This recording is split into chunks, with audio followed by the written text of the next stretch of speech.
Ladies and gentlemen, welcome. This Monday, it is July the 7th. And I have here with me, as always on Mondays, very good friend Tom. Hey, Tom. Yo. What's going on? Scoot a little bit to the right. Can you do that? Which way is the right? Which one's your right? Yeah. Will your mic reach you? You're kind of like offset. I can't because your Persian rug is blocking my Hey, chair. bro, this is actually from Iran. I think this is more of a camera issue, to be honest with you. You want me to change the camera a little bit? Yeah, maybe the tilt. It's an electric. He's not actually getting up, guys. It's a button we're pressing. Perfect. Is that better? No, I don't like it, but whatever. It's the best we can do. So how you doing, Tom? How was you? Before we get into all our conversations, let's catch up. Let's catch up with the folks who are watching. Drop a comment below. Say hi to Tom, everybody. Tom's a good guy. Thank you. I know on camera he looks like he's taller than me. Like if you compare it, like height, the head, basically, he's way shorter than I am. We're basically the same height. Basically. How come you're so much taller than me? You got your chair all the way up, don't you? That's because my wife was sitting in there and she had to probably raise it up. Bro, it's right here. Yeah, right there. Is that better? I can't have you be taller than me, man. Now it's awkward. Now my hands hurt when I'm trying to type. That's because you got to get taller. It's okay. It's okay. You can still go through your growth spurt. Paul says, what does not exist cannot be silent. What does not exist cannot be silent. That's a really weird way of speaking, Paul. I think you could have written that a lot better than that. It maybe well, whatever. I'm not gonna fix it up for you. Peter's like, "What's up?" That's the way I read that emoji. And Matt says, "What's up, guys? What's up, man? What's up? What are we talking about?" I love Paul just like jumps into it. He's like, God doesn't exist. You cannot be silent. Why is Paul hating right now? By the way, by definition, what doesn't exist is constantly silent. Just saying. That would fit in. We can get into all of that. But so think about Aristotle saying something like, nothing is what rocks dream about. Okay. Oh man, all the atheist agnostic types today. You guys are on a thing. Hey, don't get me all. And they all have biblical names too. That's the weird part. Paul and Matthew. Yeah, well, they probably were all Christians, and then they were like, "This stuff's not for us." So what are you doing? Well, I know Paul for sure. And Matthew and Peter. Peter Wesson's in here too. We got the entire crew. We got Jesus's whole crew in here today. I know Matt was. I'm not sure about Paul. I don't remember. Paul's been on this channel for a very long time, by the way. So I speak to Paul kind of maybe a little openly there on some of his ideas. So Tom, tell us how your weekend went. July the 4th.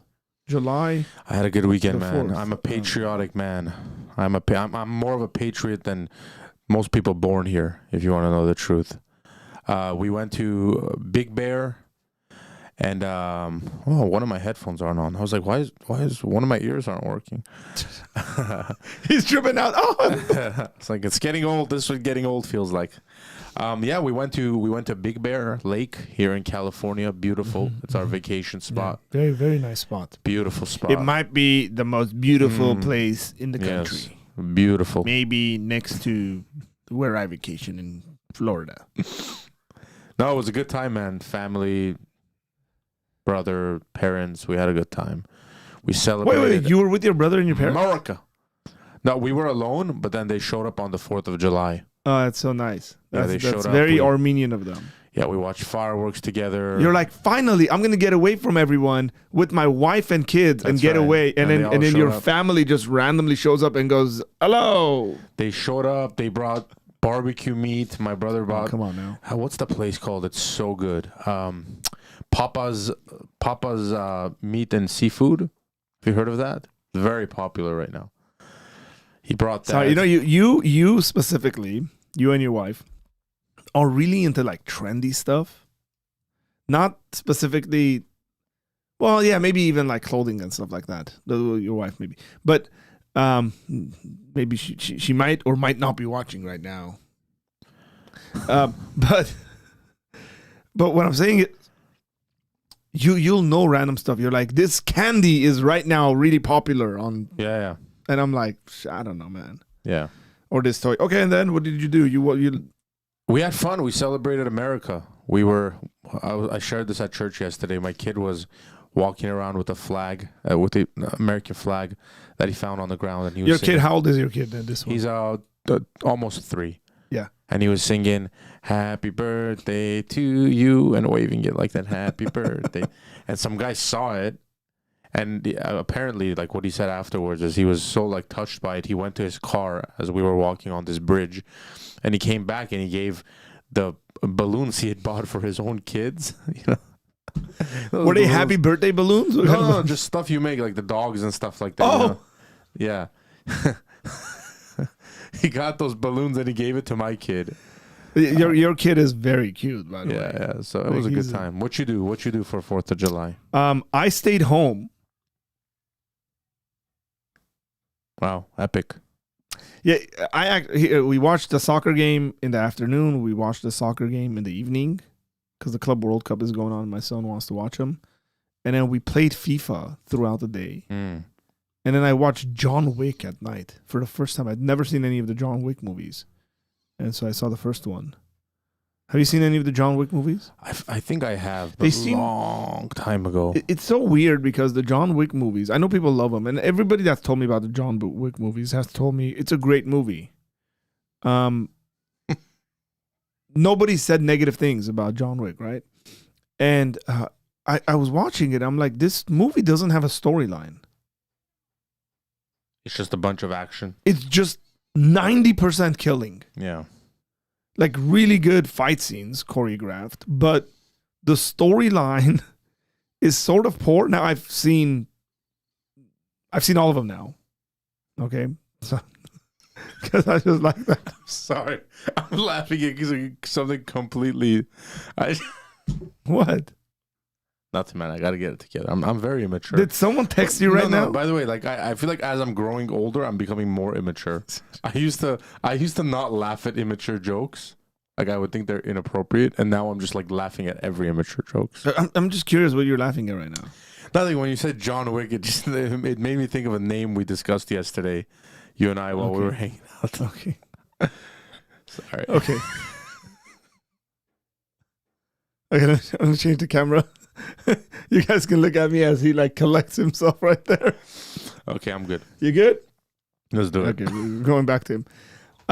And it was very interesting. I'm watching this movie and I'm like, storyline's like almost non-existent, even though they develop it well in the rest of the series. And it's fun. It's a fun kind of movie series. And so that's what I did on 4th of July. And then there was like just a ridiculous amount of fireworks around us. Yeah. In this area, it's crazy. Oh, man.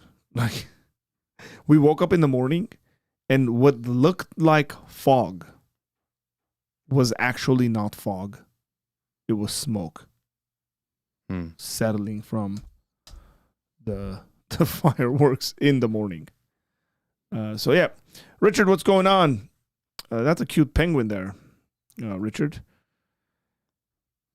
Taylor saying, I think he means something more like that which does not exist. Yeah, I got what he meant. And there's a sense in which one cannot predict silence upon a non-existent entity, but we're not learning anything from this. Yeah. So there is that. When you use the word silent, you might be presupposing something like a agent that exists that is choosing not to communicate versus saying this water bottle is silent might not be a proper way of thinking about it because, water bottles don't have volition, don't speak and all that stuff, okay? Not much love the channel. Thank you, man. Appreciate it, Richard. Appreciate that. David says, what's up, Arthur and Tom? What's up, man?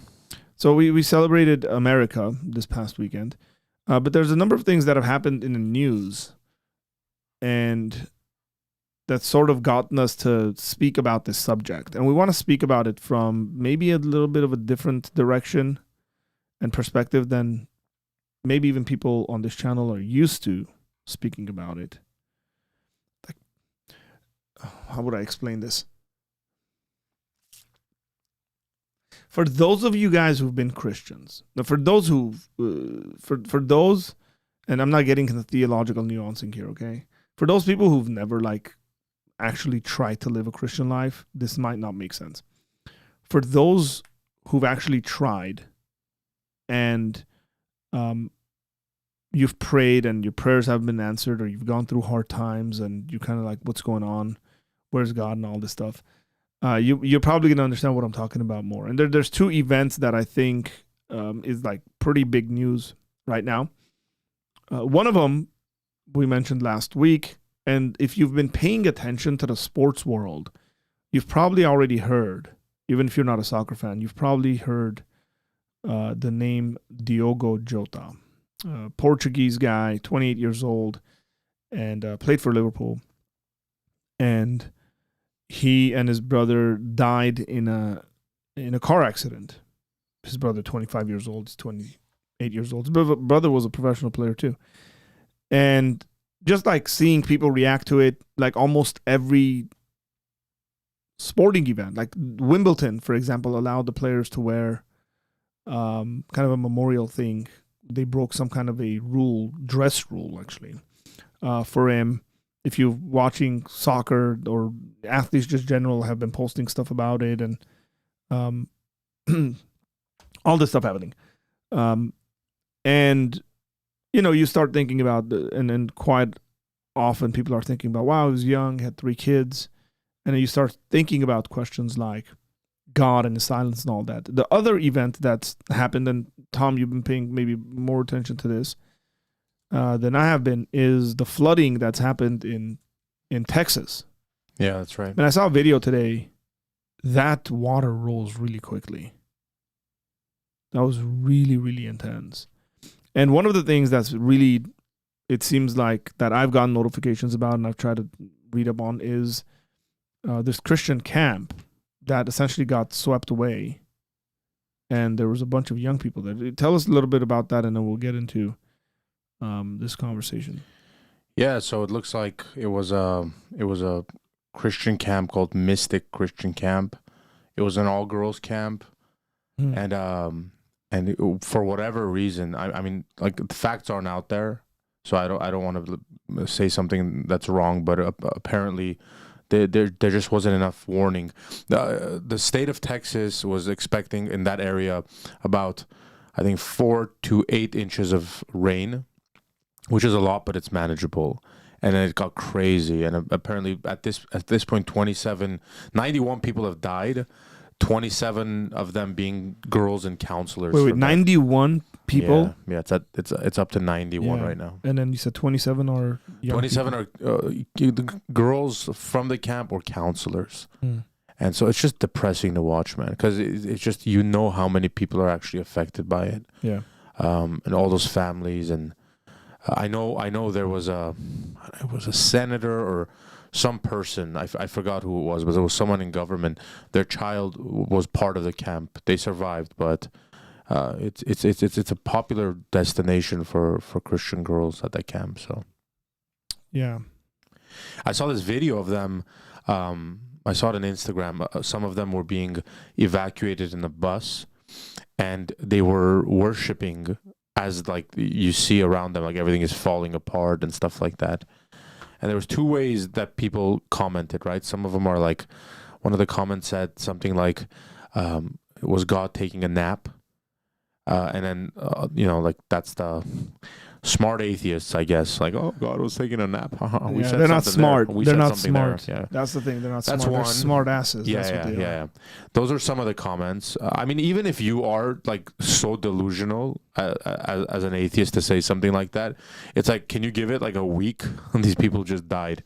And then there was... Bro, you're a lowlife if you're making a comment like that. You're an absolute lowlife. Like, nobody wants to be your friend. You're probably alone in your room. Mm-hmm. And you just go, you're a keyboard warrior, right? Like, you go and say, let me get these. You have no self-awareness. You probably need to see a therapist because of how sad your existence is. That's the reality of it. Okay, like there's plenty of atheists right now on this channel, right now in the chat.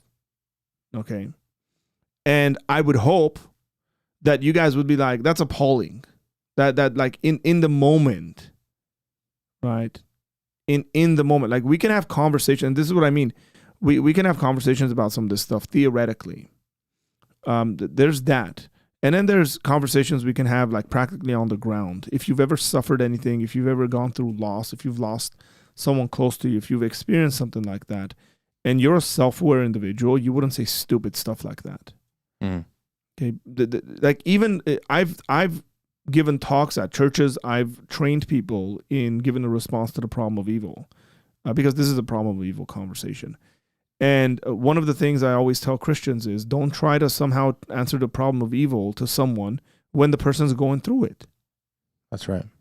Like sit there, mourn with people, hold hands, cry with them. Like it's not your moment to sweep in and somehow solve people's suffering.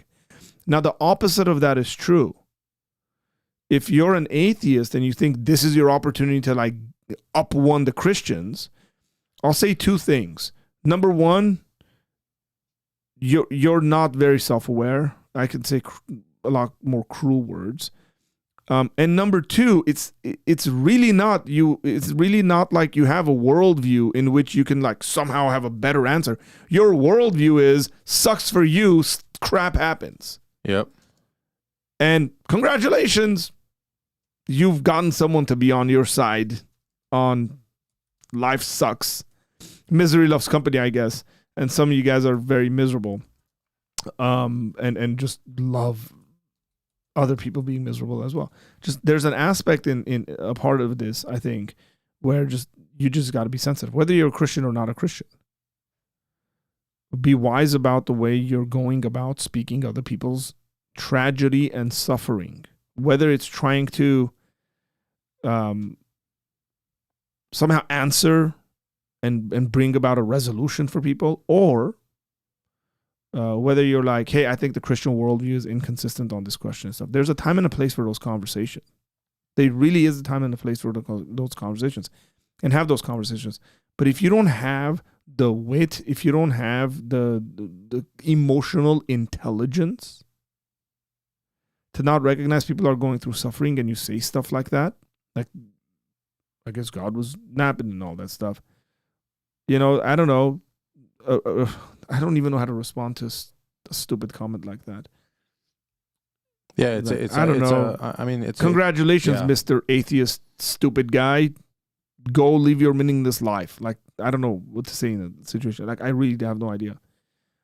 It angers me quite a bit. It's a hopeless worldview. Yeah. We all know that, by the way. We know that. But yeah, it's sad. I think 10 campers are still missing. There's like statewide searches and rescue operations still happening. There are so many of the counselors, and I know you've been a camp leader even recently. I just got back from camp, man. Yeah, so many of those camp counselors and leaders like died trying to rescue people, trying to be heroic. I know the camp director died. So it's just like depressing all over just watching that. This is kind of what spurred this conversation. Is a tragedy like this.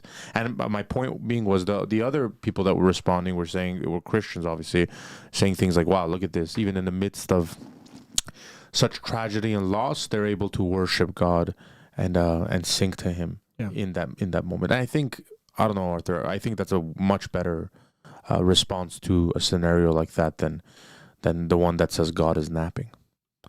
Yeah, or this guy right here. This guy, Ligma. I'm like this close to blocking him, because again, you're a deluded, self-absorbed child.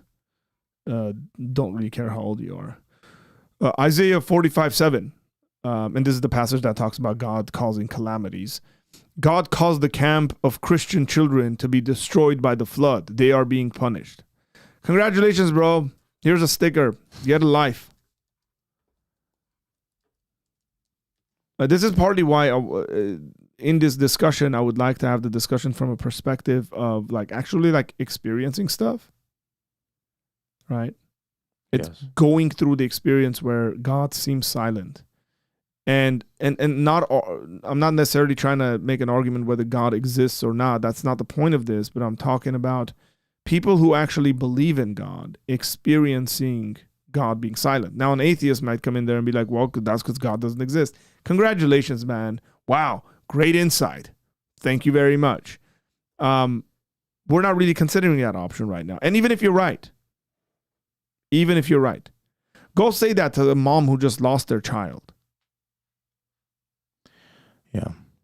And also, we're Christians. We don't have to. Our worldview doesn't have to look at a situation like this the way you do.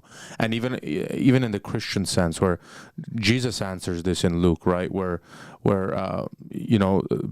people are asked like, oh, did these people die because they were sinners? And he said, no, but unless you repent, you'll die you'll perish like them also. So we have a Christian response to these kind of tragedies, even when they happen to Christians or professing Christians, by the way. So yeah. That's sort of the situation. There is essentially the collapse of a tower that collapsed and killed a bunch of people, and people again they go, oh, they're worse sinners and stuff like that. And so my response generally there would be, the biblical worldview seems to think that natural disasters happen. Things happen. We live in a world where things happen.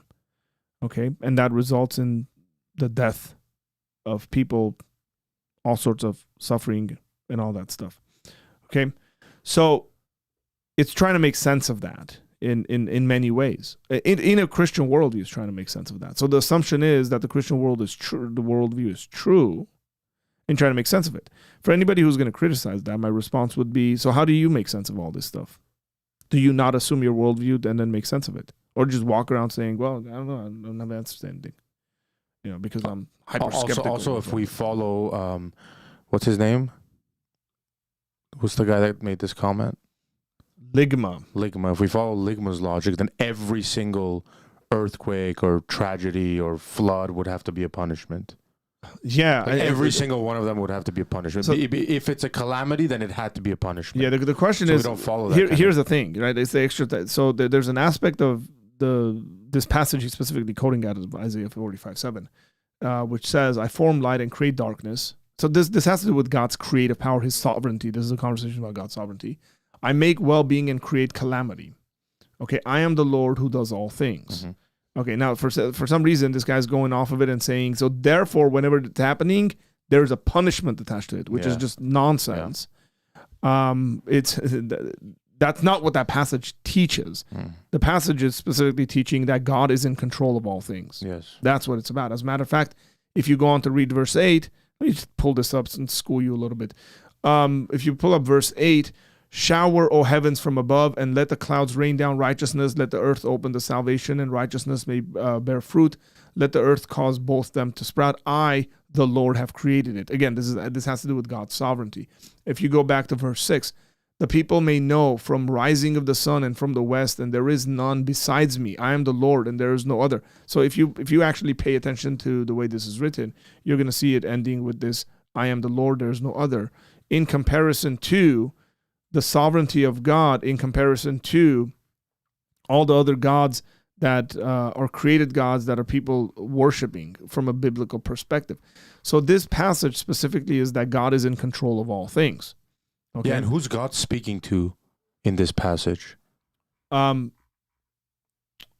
speaking to Cyrus, who, by the way, I'm from Iran, so he's speaking to a Persian king here, speaking about how he builds up nations and brings down empires, and he's talking about judgment to evil nations specifically, not about like earthquakes and calamities. But regardless, it's the idea here has to do with God's sovereignty. God raises up, now within Christian theology, this is why this whole idea of like, oh, I got one up on you and stuff like that, and you've spent maybe like 8 minutes thinking about this.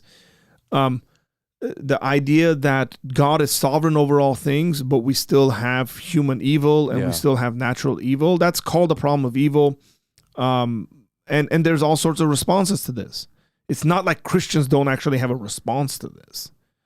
somehow you discovered something. Plenty of people have written about this. Now, to a certain extent, yeah, there is a mystery. To a certain extent, so I'll go to the comment that Lou made. Lou said, I feel absolutely horrified and feel extremely bad for the Christian girl campers. I would have done anything to have stopped this if I had power to do so, but I have no such power. But here's the issue, right? Here's this issue I would say with this, Lou, is correct, but you also don't have the knowledge. And my counter argument to you would be, would you still make the same comment if you were all-knowing? And it is absolutely, frankly, the case that you can't say yes to the answer. You can't say yes to answer the question I just asked. So I know it's easy to sit there and say, if I had all this power, I would have done X, Y, and Z. Great. But if you had all knowledge, would you have done X, Y, and Z that you're saying? And the answer to that is you don't know. That's the honest answer. You don't know whether you would or not. There's an assumption there that you're making based on your limited knowledge or your empathy or whatever like that. And as a matter of fact, the movie Bruce Almighty does a really good job of portraying this. That if you had the knowledge to go with the power, it doesn't necessarily follow that you would have done that. Okay?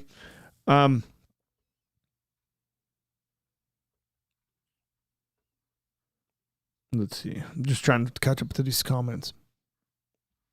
And Amber can enlighten if I missed some stuff on the sovereignty issue in Isaiah 40. Why are you insulting me? Because it seems to me that you jump in there and just talk and stick your foot in your mouth. That's why. Yeah, I would say okay, sorry. Let me just... Sorry. Okay, so listen to this comment. Why are you insulting me? There was no disrespect or misinformation there. There was. That you said God's punishing people. That's not what the text says, by any stretch of the imagination. And you added that in there. Okay? That's where the problem is that some of you guys think you actually know the Bible. But you don't.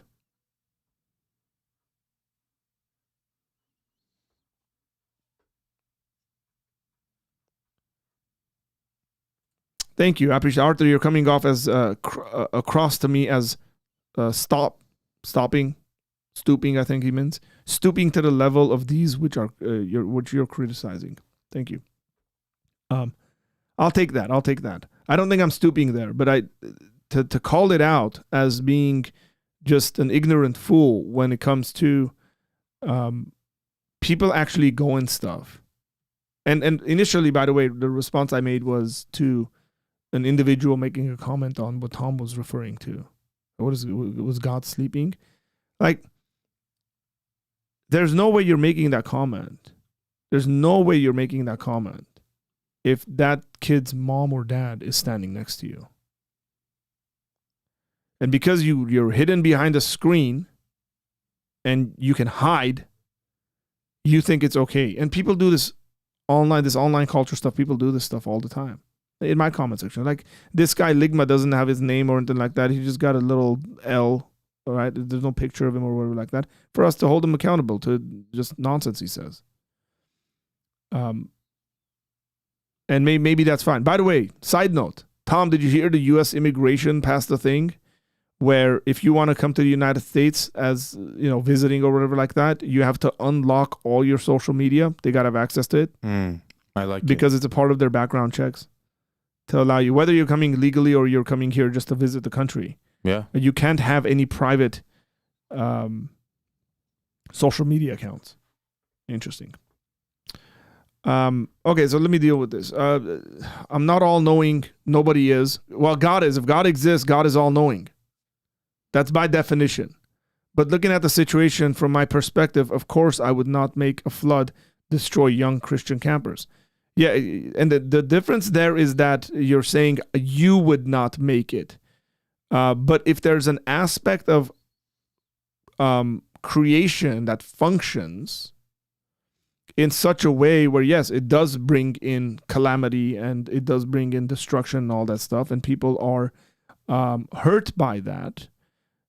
I don't think where there's a logical connection that you have to stop every instance of evil on the planet. Like, I don't think there's a logical connection there of going, God is all good and there's evil, and therefore God must stop every single evil or every single calamitous situation. You have to argue for that. You can't just assume it's the case. I would actually argue it's not the case. It's not obviously true. So one would have to develop an argument for that. But again, this is not the direction I want to go into this, but that's fine. You guys want to have this conversation, we can have this conversation. Okay, I don't know if this... Is it your first time on my channel, man?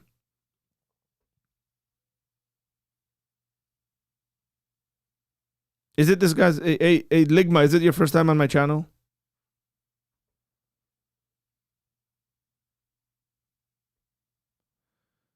The Jews do have these conversations with familia of victims, the families of victims.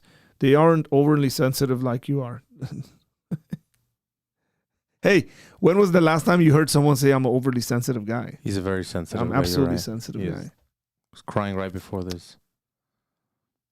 Yeah, your words hurt me, man. They can handle God's judgment. Okay, bro. Have fun. Go ahead, Tom. Go ahead. Yeah, I think it's really arrogant to just assume that in the case that God allows suffering to exist in the world, now regardless of how that happens, and going back to the problem of evil, it's really arrogant to assume you know the outcome of God's ordeals. When you look at the story of Job, Satan caused Job's suffering, but God permitted it for growth and blessing in Job's future. When you look at Joseph, I wonder if Ligma was there, he would tell Joseph, "You've been judged by God. End this calamity."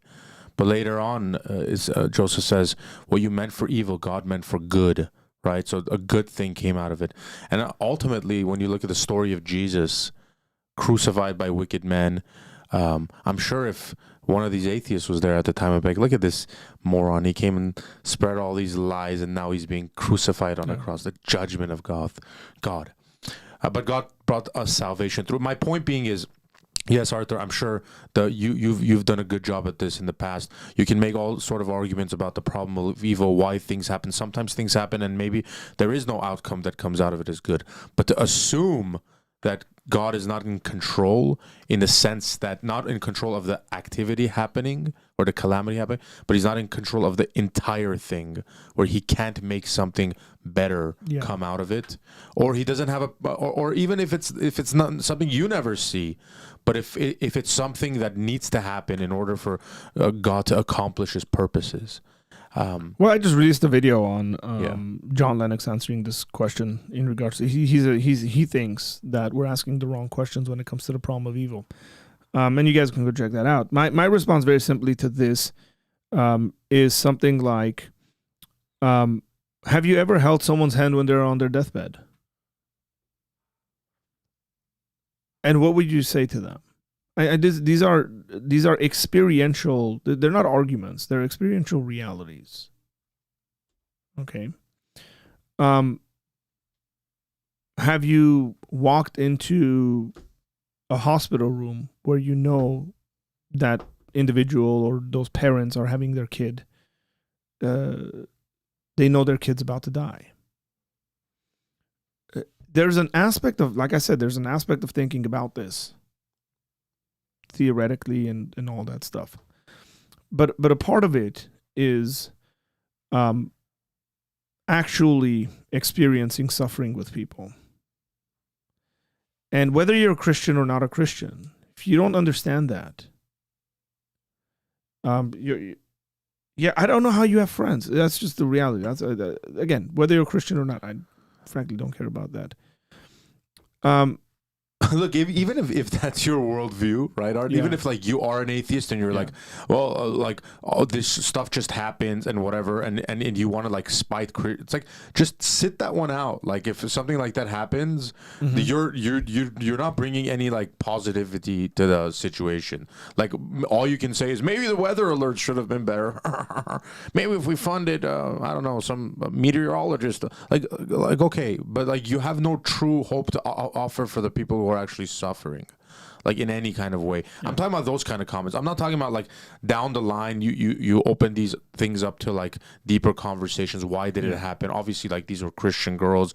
You know, could God have stopped that situation? Why did it have to happen there? Like I get that, but initially, your initial thought, like if I see a crazy atheist, like when I heard about Christopher Hitchens' death, my initial reaction wasn't like, hell yeah, God finally shut that guy up. Yeah. Like my initial reaction was like, man, first of all, I'm sad for his family, sad that he had to go through cancer.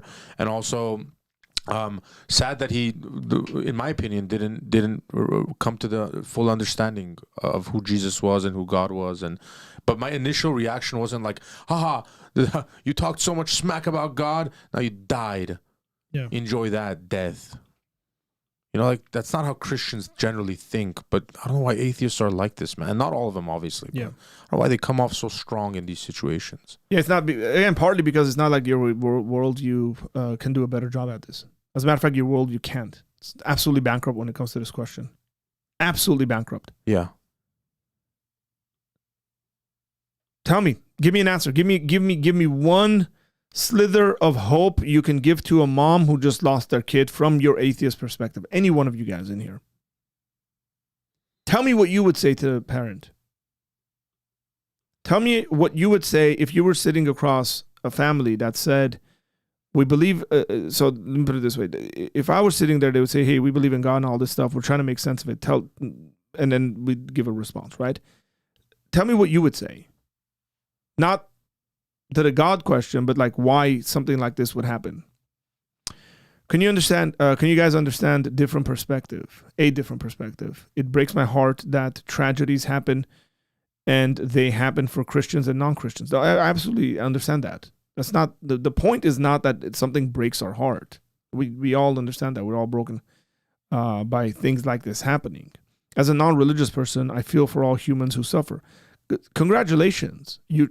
I would say you should, but my response to you, Lou, would be you're actually not justified in doing so. If you guys are going to come at me, that's right. If you guys are going to come at us from this hard stance, God allows this or God does this and X, Y, and Z. If I was God, I wouldn't have done differently. I would say you have zero justification as to why you should even feel bad for other people from your perspective. Other than telling me some fluff like, well, we're all human. We're being human. That's not an answer. Not all humans feel the same stuff. Not all humans care the same way. Not all humans have the same sentiment that you do right now. For Christians and non-Christians and why people are suffering. Some people are extremely happy that other people suffer. And for an atheist to stand there and say, no, they're wrong. They shouldn't feel happy over those people suffering. I would say they don't have the justification to make that claim. So again, I didn't start this. Y'all started this and came at me really hard on this. And so I'm going to give you a response. Plain and simple.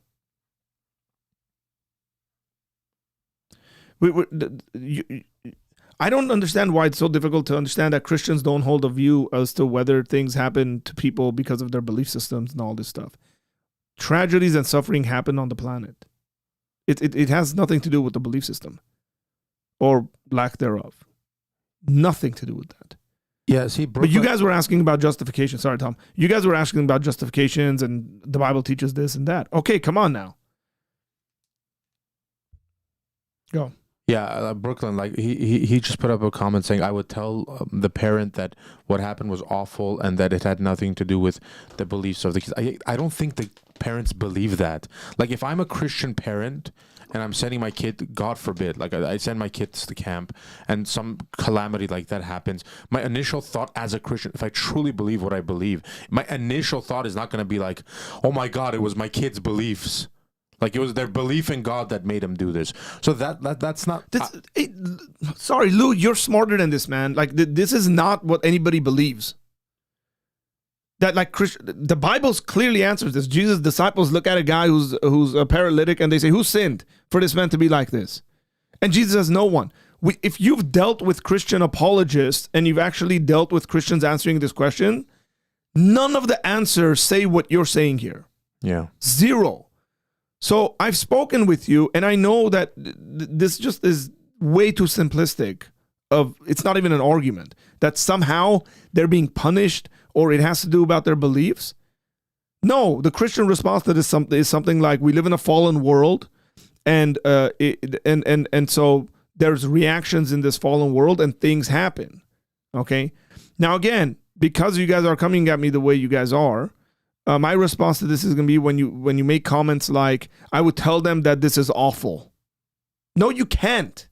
You can't tell them it's awful because that presupposes certain things. That death is an awful thing. Why is it an awful thing? In your worldview. And it's redundant to say things like, because people suffered. In your worldview, who cares? People suffer. It's just a part of human struggle. It's just, we're a speck of dust. We're going to come and go. We're, on the timeline of the existence of creation. We're nothing. You can't. Yeah. Stop borrowing words that are loaded with certain meanings where your worldview can't produce them. Okay? I mean, think about a world where atheists would be consistent in the things they believe, right? Like your funerals would just be like what? Some guy standing out there like, this is what happens. This is what happens to all of us. You're born, you suffer, you die. Also, like they don't live that way. I don't know these people on the channel. I respect them. I think I like anyone engaging in discussions like this. I enjoy that. But it's like, have you seen an atheist funeral? I don't know. I haven't. It seems like anybody that dies, whether secular or Christian, it's like it all comes down to this like hopeful ending about their. You know what I mean? It's like if we. Sorry, what's he saying? I can't. Like I don't care what you've heard Christians say. Okay, like, am I like hyper emotional right now? Where are you? Well, there's a need to be hyper emotional here. You gotta let me know where he's saying, I have literally heard Christians say that these natural disasters are sent by God to punish people for wrongdoing. Katrina, for example, Christians did say this. Not you, but others. I know, who cares? Christians say a lot of stupid stuff. Do you want me to pull out every stupid thing every atheist has said? And then just like be like, okay, atheism teaches this. And then you're going to be like, but atheism is not a worldview that teaches X, Y. Okay, they're uninformed Christians, or they're Christians that are speaking out of a place of not knowing anything. Like, that is not you actually dealing with the actual responses of Christians on this. You're essentially, this is a straw man argument. You're picking the random stupid comments and you're trying to argue against it. You're straw manning. So stop doing that. If we actually want to have a conversation, I do not have a worldview. I think at the moment and respond. Okay. Enough said. Yeah, that's fine. Anyways, that's your worldview. A really weird one. Also, look, it's not that, Arthur, I don't know how you view this. It's not that God can't do certain things to punish people or even use, let's say, calamity to punish people. But it's that your initial reaction to death and calamity shouldn't be to think, it's a judgment on people. Yeah. Whether it's a Christian thinking that or whether it's an atheist projecting that onto Christians or something like that. But like when Katrina happens, like my first reaction was, oh my God, all these people are dying. They're on their roofs. There's floods happening. Now let's say, Arthur, let's change it up a little. I have a question for you. Let's say this happened to like a group of 30 campers, and let's not put a religion to it, okay? And the 30 guys, okay? And there's something crazy happened and they all died, right? And then we found out like a year later through investigation that they were like sacrificing children or something like that. And then somebody came and said, you know what? That seems to have been the punishment of God for like striking this one area with a random flood and taking these people out. And then like the context is also, yeah, and these guys that died in the flood were also like literally like stealing children from the streets and like sacrificing them at an altar. Then I would say, hey, there's a pretty good reason to think that that could be something God would do. But it still wouldn't be my initial reaction to like a bunch of people dying. Or even the reaction in regards to those people's family members who might not have known that they're doing those things. Yeah, exactly. Right, like there's a whether it's online discourse or just like being in areas where we're constantly arguing with each other to show that we're right or whatever like that, where people get desensitized to like actual suffering others are going through. I'll give you an example. With the death of the soccer player and his brother, I was talking to one of my friends and I said my initial reaction was, oh man, his parents, they just lost 2 kids. Okay? At the same time. And now the reason why I was thinking like that, I'm pretty aware of that, is because I'm a parent. Yeah. But you know what my friend said? He said, that's not the thought I had. He said, the thought I had was, oh man, it's got to really suck for his kids. And he was looking at it from the perspective of his children. Like, oh, they're going to grow up without their dad, all this stuff, right? And there is an aspect of like having empathy for people and the difficulties they're going through. But you know what the reaction wasn't? It wasn't like, I wonder what he was doing wrong. Right, like now, this was a car accident. The tire blew up. He was in a pretty fast car. We don't know whether he was speeding or not or whatever the situation was. But like, you'd be really weird if you were sitting there and going like, man, he got what he deserved because he was speeding. Even if he was speeding, what part of that is that he got what he deserved or whatever like that? Can I respond to something Brooklyn said? So he says, so why not take the time to also criticize Christian leaders who have said such things? Why am I being so we do like I've been on this channel like maybe like 10 times, and that's what we've done like 4 of the times is we've criticized false teachers, Christian leaders who say stupid things.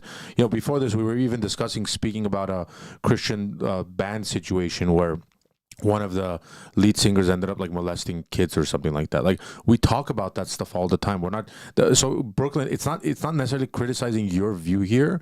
We were talking about that other guy Ligma or whatever. It's that when you came and said this is a tragedy, and I would say, you know, I'm sorry, it's not your fault. The criticism to you was that we don't think that the Christian parents think it's their fault or it's the fault of whatever their children believe. Like we know that Christians, for the most part and majority, do believe that in a fallen world, bad things can even happen to them. Like, let's say I were to wake up tomorrow morning and have cancer. My initial thought isn't going to be like, I have cancer, so A, either God is punishing me, or B, it's because of what I believe. Like, my initial reaction would be, man, this really sucks that I have cancer. Is there a way I can stop it? Because I want to be there for my children. Also, I know terrible things happen. I would call Arthur and be like, hey, bro, can you pray for me? Like, this is a very big struggle for me. So that was the criticism to you, Lou. It's that you don't really, like, in your atheist perspective, worldview, you can't offer good answers, and trying to offer answers to Christians that they don't actually hold to, that was the problem. Yeah. Okay. Again, hopefully you guys understand. I don't think that God or the devil punishes people that this disaster. I feel like it was a natural disaster. Yet, like, Christians don't disagree with this.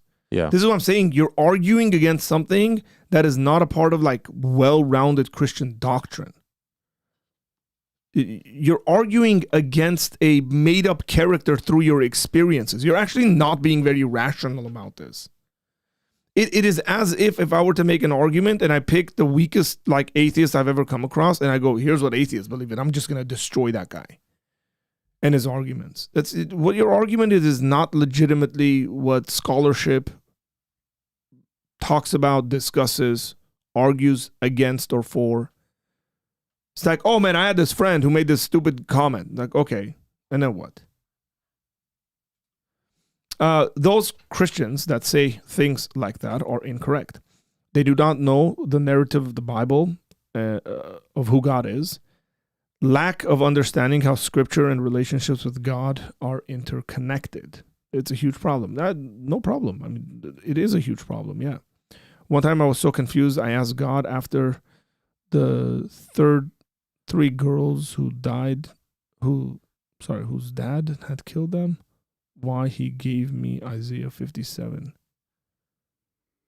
What? I think they had a question on why these girls were killed, and then God gave them Isaiah 57. What do you mean God gave you Isaiah 57? Like Isaiah 57 came to your mind? Probably. Maybe it just came to your mind and it wasn't God. There's a simple answer to that. But every thought you have is not some thought God gives you. Again, maybe this is the opposite side of like Christians thinking like incorrect stuff. I mean, I've had thoughts that I thought were God that later on I realized wasn't God. On a lighter note, Agape said, Tom, I lately noticed that my favorite preachers are turning out to be Calvinists. It's rather shocking if I'm being frank. I'm definitely not a Calvinist, so I'm a bit confused. Tim Keller is my dude. It's not shocking at all, Agape. It's actually beautiful, if you ask me. Yeah, I would say Calvinists tend to produce pretty good preachers. Would it make sense to say Calvinist or Calvinism produces good preachers? Calvinism produces... Actually, I don't know about that. Yeah, look, I highly recommend people check out Spurgeon's sermons, or he's got a devotional, morning, evening devotional. They're excellent. Yeah.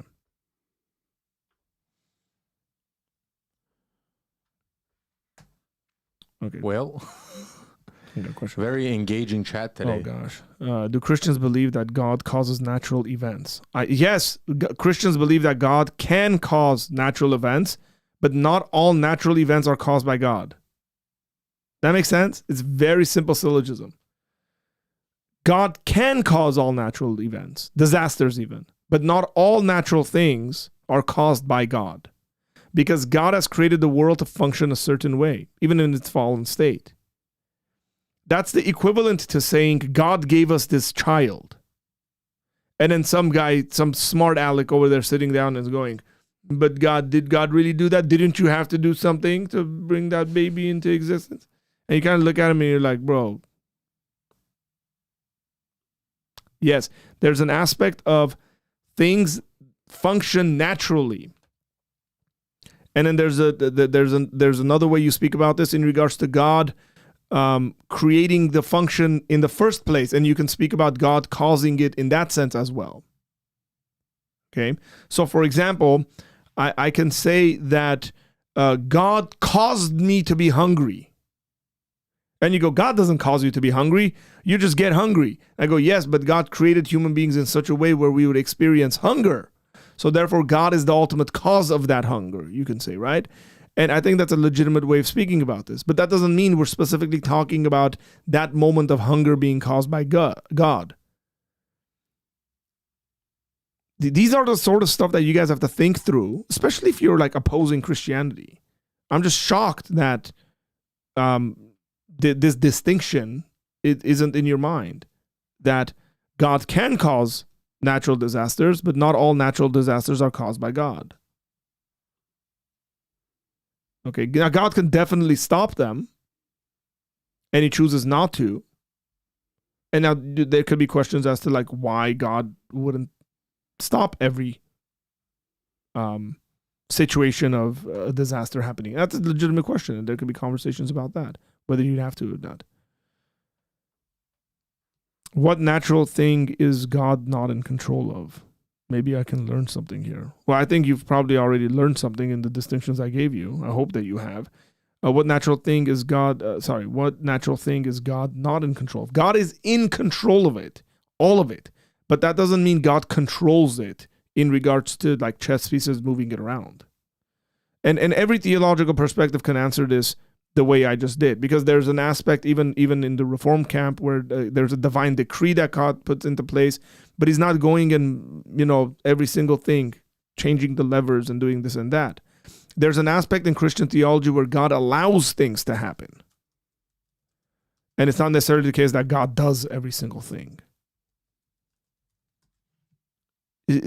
So maybe I'm being a bit harsh on some of you guys who claim that you were once a Christian. But if you actually tell me you were once a Christian and you've left Christianity as a thoughtful individual, generally my response is, didn't you think about these things when you were a Christian? What the heck were you doing? How can you not think about these things when you were a Christian? And if you haven't, maybe you really weren't as thoughtful as you thought you were. And Lou, I'm not specifically talking about you here. I'm just generalizing and generally speaking about individuals who come off as, we as non-believers have gotten over the hurdle of being superstitious, stupid people. And my response is maybe not. How do you know which ones are caused by God and you which ones don't. aren't? You don't. You don't. There's no way of knowing that. It's plain and simple. Is it that difficult to say that you don't know something? But again, going back to that Luke 13 passage, it seems like Jesus redirects our minds to not see, like, is this a punishment? Is it not a punishment? Were they evil? Were they more evil? And he says, here it says in verse 5, he says, no, I tell you, but unless you repent, you will all likewise perish. That's what I get from natural disaster. So when I'm talking to someone, like, let's take this girl's situation is one of the saddest ones ever. If I'm talking to someone, a family member who's maybe not a believer, and I'm trying to, like, somehow present this with my worldview, I would say, listen, these kind of things happen. They're terrible, and it could happen to any of us at any moment. We could be evil, we could be good, we could be doing something evil at the moment, or we could be giving money to the homeless at the moment it happens. Yeah. It'll happen. Are we prepared to stand before God if it does happen? Like, that's the conversation. The conversation generally, even the question, by the way, that people have when these things happen is not like this deep. It's not like, what happened? Did they believe something that God caused it to happen? Usually the question, this is so sad. Like, what do we do about this? How do we think about this? Yeah. And so I think Jesus redirects us in telling us, like, it's not about who they were or why it happened or the way it happened, but it's that it'll happen to all of us unless we repent. You will all likewise perish. Yeah. So that's what I would do. I would redirect, to answer your question, I would redirect the conversation. I would say it's not our job to know every single thing that happens, whether God was a direct cause of it, whether it was direct judgment. It's our responsibility to look at these world events and use them as a means to lead people to Jesus, whether they're good things that happen or terrible things that happen. Agape says, I just want to say that Arthur's picture in the thumbnail is definitely matching his vibe. Yeah, he's on fire today. Oh gosh.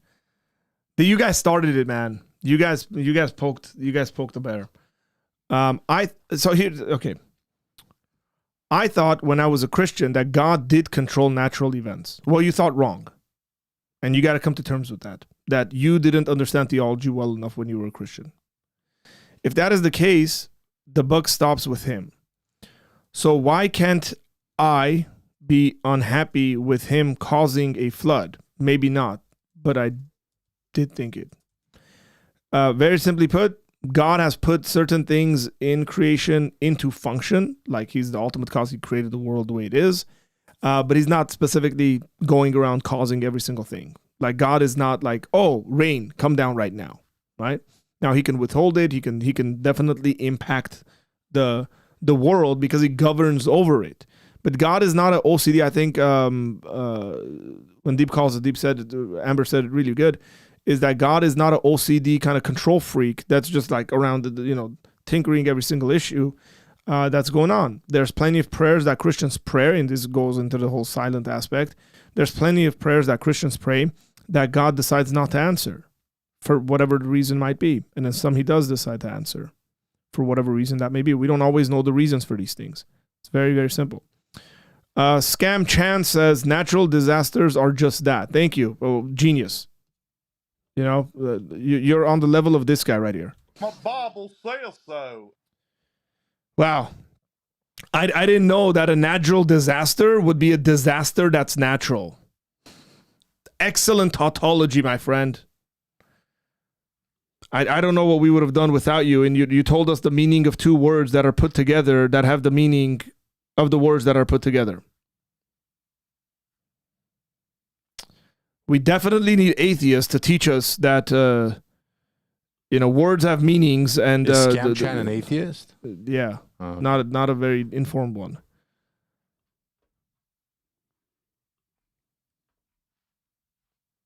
In about 13 minutes or so, or Tom, I'm gonna step out for a little bit. We'll have a commercial break. No, I'm gonna step out for a bit. You're gonna run the show. I'll dance for you guys. You better do some TikTok dances. I'll do a dance for you when we're doing that. Hey, my buddy Arm's in the house. Arm, what's going on? Hey, Art John. Hope you're doing great, brother. Hoping and praying to meet you sometime soon in Armenia. Hey, man. Let's hope and pray, man. Okay, let's see. Okay, hey, come at me, man. Come at me. I'm ready today. I can bring the heat. You know, I hold back quite a bit on this channel. Tom, you hang out with me. You see kind of how animated I get sometimes. Even earlier, before the stream started, you made a comment about a certain group of people being the people of God. Maybe that's what got me going emotionally, where I was like, stop saying that. The Palestinians. I said the Palestinians are No, he didn't. He didn't. God can create a sea or create a flood or stop the sun. I'm sure he can create disasters if he wanted to. Another genius answer. Yes, thank you. My Bible says so. Yeah. By the way, you're not saying anything that's revelatory here. You're kind of like, if red is a color and there's a ball that's red, it's a red ball.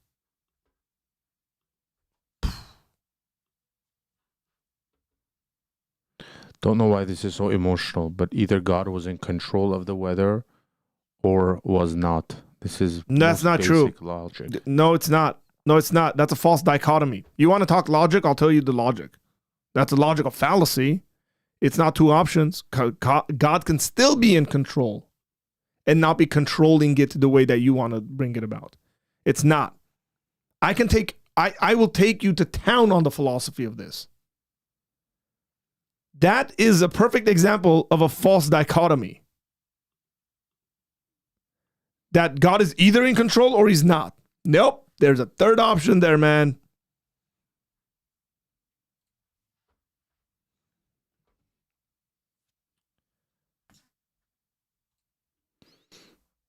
I have a question about modern miracles and supernatural events. How can we discern such events correctly when, as it is written, that Satan can disguise himself as an angel of light? I think you're contextually off here, Aram. The angel of light stuff has to do with deception and stuff, not necessarily miracles. So I think you're contextually off there. And yeah, maybe there's some more to be said about that, but I think there's a contextual difference. You're using a false premise, you could say, about Satan and bring it into a conversation about miracles and supernatural events. Man, look at this. Look at that. Boom. Thank you for the super chat. We got some claps here.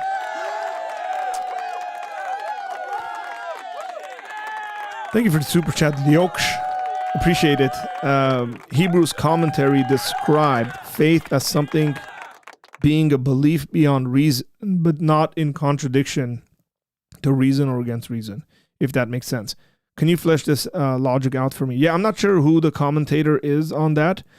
And maybe their philosophy, maybe they're fine theologically, but their philosophy might be kind of off a little bit. Faith is synonymous with the word trust.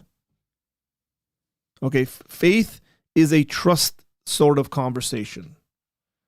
So think about like the way you have faith in your wife or your friends or your husband or something like that. You have faith in them. You trust that they won't do something like that. So it's a confidence leveler. faith is a confidence sort of indicator. You have more or less faith of. Jesus' disciples talking about increase our faith, increase our trust. And so that's one issue. The other thing in regards to belief, it's not that belief beyond reason. That's really... belief is an internal awareness of things that you hold to be true, or false. Like, so if you believe something to be true or false, it's not just hoping. Sometimes people use the word belief as though it's hope. It's not. Okay, it's something you hold to be true in your mind. And so I wouldn't use language like that it's belief beyond reason. No, it's trusting that God has the ability to do X, Y, and Z. And then that trust has a, what's the word? What is this? What am I doing here? It's a level, right? It's a confidence level. So you can have more of it or less of it based on evidence that supports it. Based on, in your experience can be evidence, the Bible can be evidence, just thinking and rationality can be evidence. So that's the way it generally works. I don't like the way that's worded in that commentary. So I don't know what commentary you're exactly using. One of the things I've just observed over the years is sometimes theologians, as good as they are, philosophically are very poor in communicating some ideas that are philosophical by nature. The subject of knowledge is a philosophical idea. And belief is a part of knowledge. So, for example, what is knowledge? And in epistemology, we'd say knowledge is something like justified true belief. Maybe has a fourth condition to it. Maybe not. But it's a belief you have. It has to have justification to it. And it's got to be true. So I don't like the way that's worded. Hey, if I'm missing any comments, let me know so I can jump into this. Yeah, the last two that are pretty interesting. If God controls weather, he was in charge of what occurred. If not, he is simply not in control. Cannot be both. This has nothing to do with why he did something. And he goes on to say, if God has ability to control weather and chooses not to, he is giving up his control to other forces. Congratulations, you've just discovered the problem of evil. But was I not saying this whole time what the whole issue is?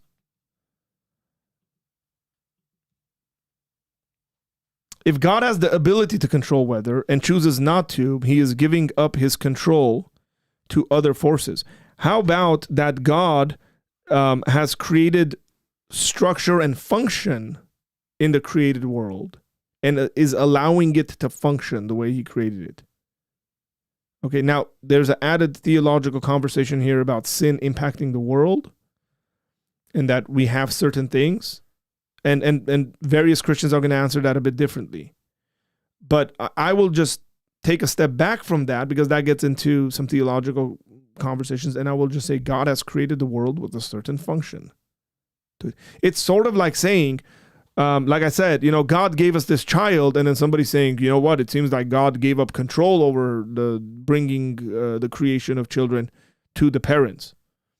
It's the way he put it into function. That's a great way to put it. That's actually the best point of the day, I would say. Yeah, I wasn't able to make sense of it. Statements just wanted to make sure. It's David Guzik, but he quotes a lot of people, although this statement was not cited. Yeah, I think there's a better way of speaking about that than the way he went about it. He could have done better than that. Man, y'all took us completely off topic today. We had a whole outline ready to go, but you guys were engaging. Yeah, I appreciate the engagement, guys. But I also my challenge to some of you guys would be, if you're going to criticize Christianity, actually have some serious stuff you can criticize on. You just got emotional and avoided the issue.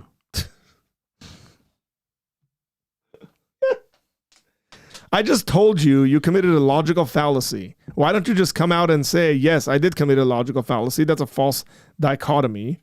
And and then we can move on instead of avoiding what I told you that you're doing. Brooklyn, what do you want? Do you want us to just be like, oh yeah, you're right with everything?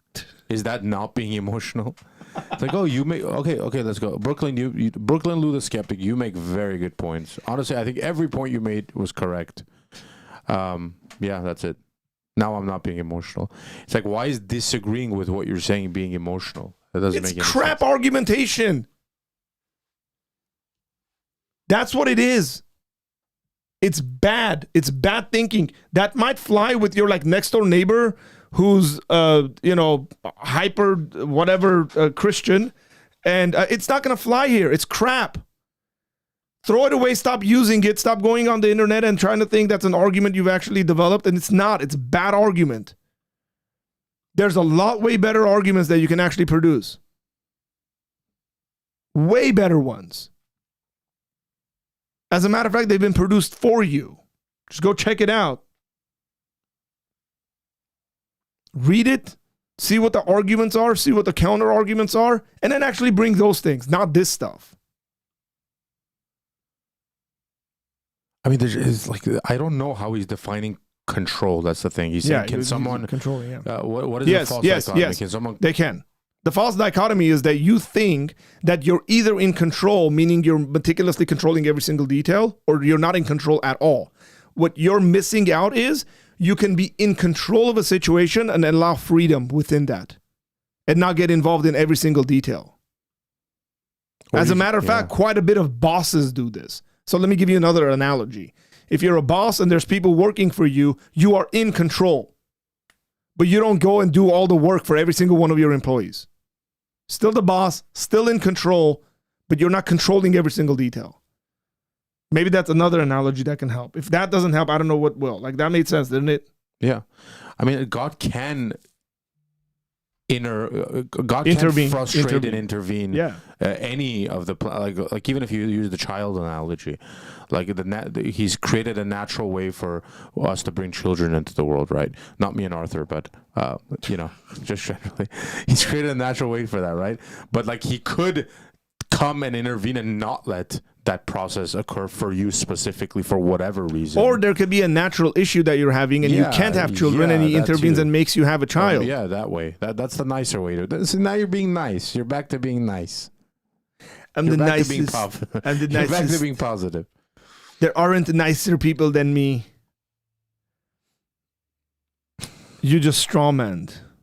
I did not even get into that type of control. You did. You literally said he's either in control or not.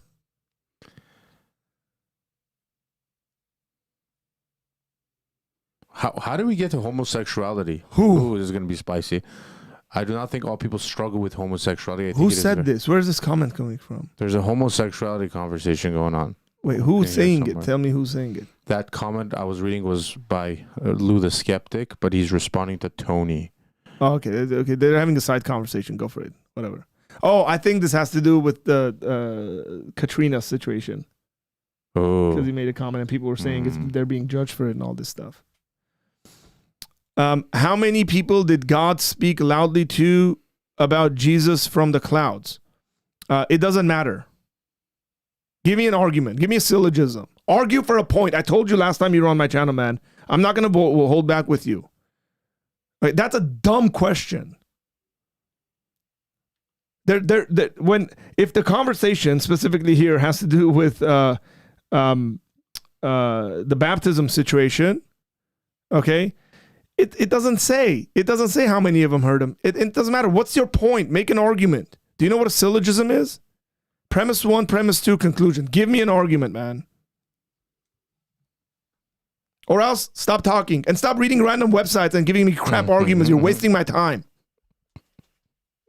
Did you watch the stream on Friday? No, I didn't. Okay, hey, I gotta go. You're gonna run this. Tom's gonna run this. I'm gonna give him control here but I'm really in control. You get that? Yes. I'm really in control. I don't have any control. But I'm giving some control. I can't bring up any of your comments right now. You can't bring them up, but you can read them. Yes. Okay, Tom. All right. I'm gonna walk through. By the way, here on the camera. What are you doing, by the way? Where are you going? Oh, we're getting our air conditioning fixed in here, guys. It's really hot in here. All right, guys, what do you want to do? You want to talk smack about Arthur? Let's do it. He's not in here now. Empty chair. Woo! I disagree with everything he was saying, by the way. This guy. I think you have Brooklyn. I think I would say where your view is a little skewed is between, and this is coming from a Calvinist, so I necessarily don't have the same view as Arthur does. I explain it a little differently, where God could be and is in control, but not necessarily. That doesn't necessarily mean the control is for a bad intent. If that makes sense. I pulled up a quote by R.C. Sproul here. It says, if there is one single molecule in the universe that's running around loose, totally free of God's sovereignty, then we have no guarantee that any promise of God will ever be fulfilled. So yeah, like in a sense, of course, God is sovereign over all things. He can intervene in any way he wants. There's nothing that the way I like to put it is there's nothing that surprises God. Like God wasn't hanging out, and then like a natural disaster happened in Texas, and God was like, "Oh my God, they're gonna think I did this." Or I didn't do this. What am I going to do? I can't take the flood waters back. Like that's not the way I think God is functioning. Although I think there are unanswered questions about within that sovereignty, why God permits certain things to happen. So yeah, like why does he permit it? Even if he did create it as a natural process, I guess the better question is, let's say that it's a natural cause of a fallen world where, you know, flood waters rise and it just happens to be at a bad location and children die. Let's say that is the case. Oh my God, what is going on here? They're drilling this thing out. But let's say that is the case, right? That is the case. Then the question for me becomes like, why? Sorry guys, I literally can't hear myself. It's funny. Yeah, the real question becomes, what's up, brother? How you doing? Hey, okay. The real question becomes for me is, why didn't God necessarily jump in at that moment and intervene for the sake of those people? Why didn't God jump in 2 days ago, 3 days ago, and say, yes, even though this is a natural cause of the world I created and it's happening, why can't I just go in there and, you know, stop the waters or pull these children out or do something, send a random bus there to pick them? I get it. And I think that's, being honest, I think that's a question that's very difficult to answer. Even in taking my view of God's sovereignty or control, as you like to put it, or Arthur's view, I think that's the question that's the most difficult to answer. Is like, you can believe God controls everything, every molecule, every movement, or that God permits, like is not fully in control in that sense, where he's not like directing every movement that's happening. But the question still becomes like, why doesn't he intervene in situations where he could intervene? And that's a good question. And I think it goes back to what I said earlier, is that sometimes the answer is given much later than you would hope to receive it. The situation with Joseph and his brothers, he didn't have the answer. He was taken to a foreign land. He was imprisoned a few times. He was accused of things. It seemed like it just kept going downhill. And the answer is given to him much later in that scenario. So yeah, that's what I would say. Yeah, yes, God is in control, but I see control. I see God's sovereignty being a little different than how you define control there. My view there is not control. He only watches. My view there is not control. He only watches. I don't understand that. I'm not trying to be a jerk, but I don't get that. It's like that Trump video. I don't know what he's saying. I don't understand. But yeah, that's my view. So yeah, basically, as I was saying, I agree with everything Arthur was saying, and he's never said anything incorrect in his never life. Wrong. Ever. That's my wife says that.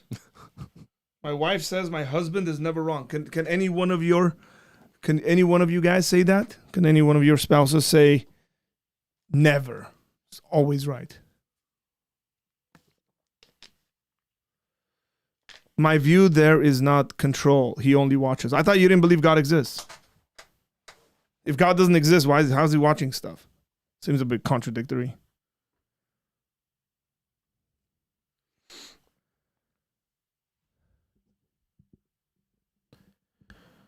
So what I talked about while you were gone, by the way, is that I think there's a misunderstanding of God's sovereignty, and you kind of talked about this, and his control. I think you can take the word control and use it in way too many different ways. That's why we don't, and we use the word sovereignty. Where the word sovereignty is a better understanding. And I read this quote, Art, I want you to hear actually. R.C. Sproul says, if there is one single molecule in the universe running around loose, totally free of God's sovereignty, then we have no guarantee that any promise of God's will ever be fulfilled. So, like, my point to that is, of course, I believe God is sovereign over all things. The real question, and I think the question Christians should yearn to respond to, or should at least attempt to respond to, even though it's hard, is not necessarily how he's in control or how he's sovereign over all things, but if he does have the power to intervene in certain things that happen, regardless of how it happened, why doesn't he do it in some scenarios like this, these? Yeah. And my response to that, and I'm sure you would agree with this response, is that we don't know, A, and B, the answer might be like coming up. It might be like on the way, or it might come at one point. And Joseph, again, was the example I brought up, and I guess that's the honest. The answer sometimes is we don't know. Look, here's the thing. Christians aren't the only people that have a problem with evil. Yeah. Every single thing out there, every single view, everything you guys believe in, whatever it may be, you have the same exact problem. And it's, I'm okay with people criticizing Christianity and saying, give us an answer for this. And then when Christians give an answer and they're like, we're dissatisfied. I'm like, cool, do better. Give me an answer, man. And they'll just stare at you like, you know, you're from Mars. But we didn't make any claims. Of course you do. You make claims about existence in life. Give me an answer to the problem of evil. Solve it for me. And you realize that they actually don't have anything.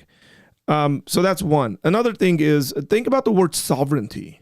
It comes from the word sovereign, like a sovereign of a state, like a king is a sovereign. In what way is a king a sovereign of a country? Well, in many ways. And none of those necessarily mean, and notice the word necessarily here, they don't necessarily mean he's going around and making all the decisions for everyone just because he's the sovereign. And if I were to say, for example, in 1325, the King of England was in control of his country, nobody in their right mind walks away and saying, but did he do this and did he do that and did he do that? And no, being in control of his country doesn't mean he was controlling it in that sense. Okay, so that's how we're using the word sovereign, that God is sovereign. He is the sovereign.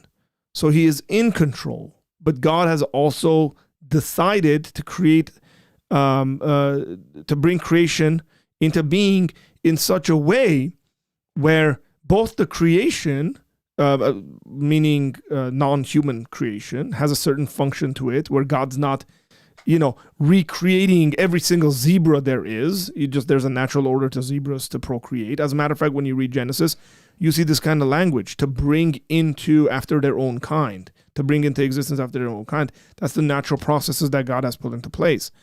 And then in regards to human beings and the freedom we have, God's decided to give us freedom. Now, again, theologically, we can have a conversation about this, but let's just say some freedom in which human beings made freedom, and we essentially live with the freedom, free choices that we've made. That's the reality of existence. And God is still sovereign, right? He's still in control, but he's not controlling every single detail. This is not complicated. And I'm going to get a bit more frustrated if people just keep asking me to repeat myself, because they're not the ones understanding what I'm saying.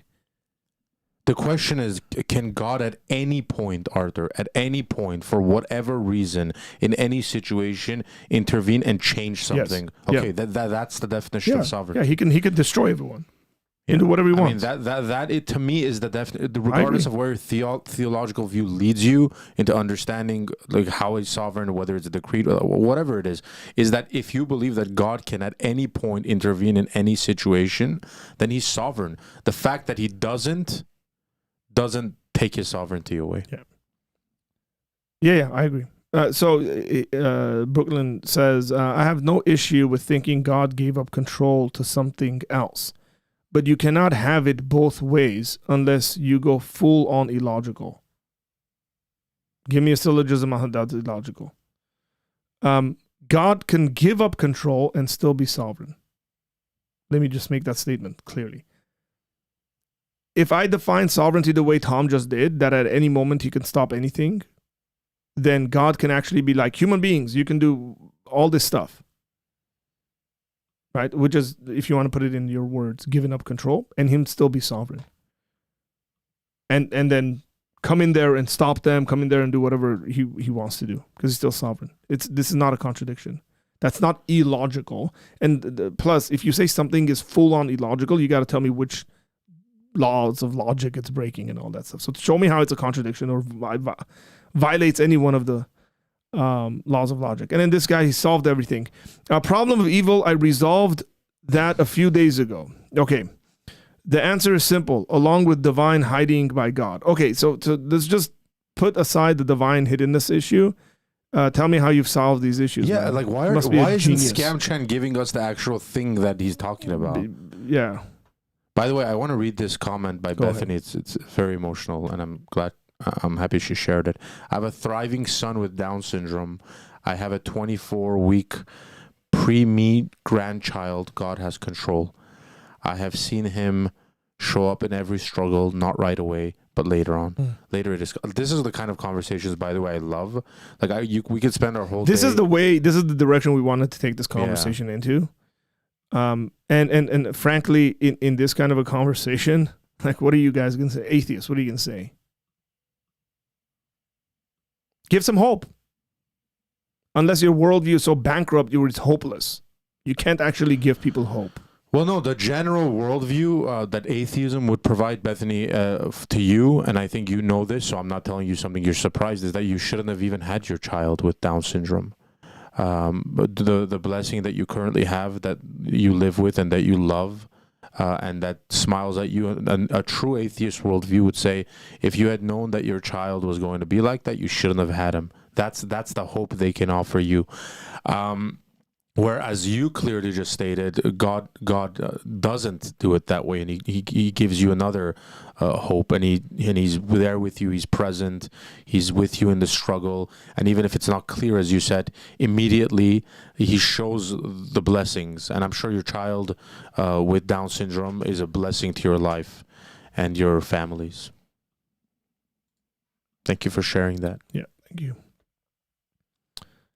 Arm says, I don't understand how this doesn't make sense. God is in control either way, but he allows us to exercise our free will. He can destroy everything any second he wants, just because he's in full control. Yeah, again, show me a contradiction. Okay, here's the resolution to this. The Scam Chan is going to write a book on this and revolutionize world history. I resolve by the actions that God doesn't value all humans the same because he isn't human. Well, that's where your mistake is, that God became a man. So in Christian theology, then that crap just falls apart. So he isn't trying to prevent evil because to him, it isn't evil when we see things done. This is so stupid. Like, I just became dumber by reading what you just wrote. And you think that's a resolution? Like, hey, man, hey, check this out. I got something. Sometimes it's just better to shut your mouth, okay? Just take that advice. You really think you actually read this and wrote it? Sorry, you thought it, and then you wrote it, and then read it, and then you're like, yeah, I think I solved something here.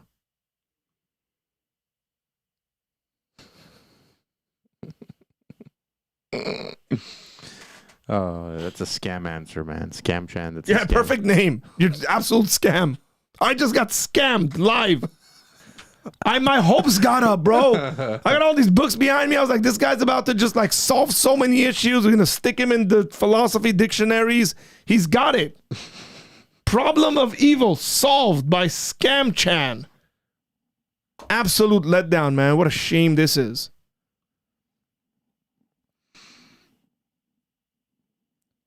What does this even mean? Like, I was with him until the prevent. Bro, he thinks the resolution to this is God isn't human, so he doesn't essentially care how humans feel about a situation. Yeah, except his son had to... Except that Christian theology teaches the complete opposite of this. Hey, let's take a poll. Who thinks Scam Chan has solved the problem of evil? If you think he did it, put 1 in the chat. If you think it's a scam answer, put 2. Here, I'll go first. Shut up, Tom.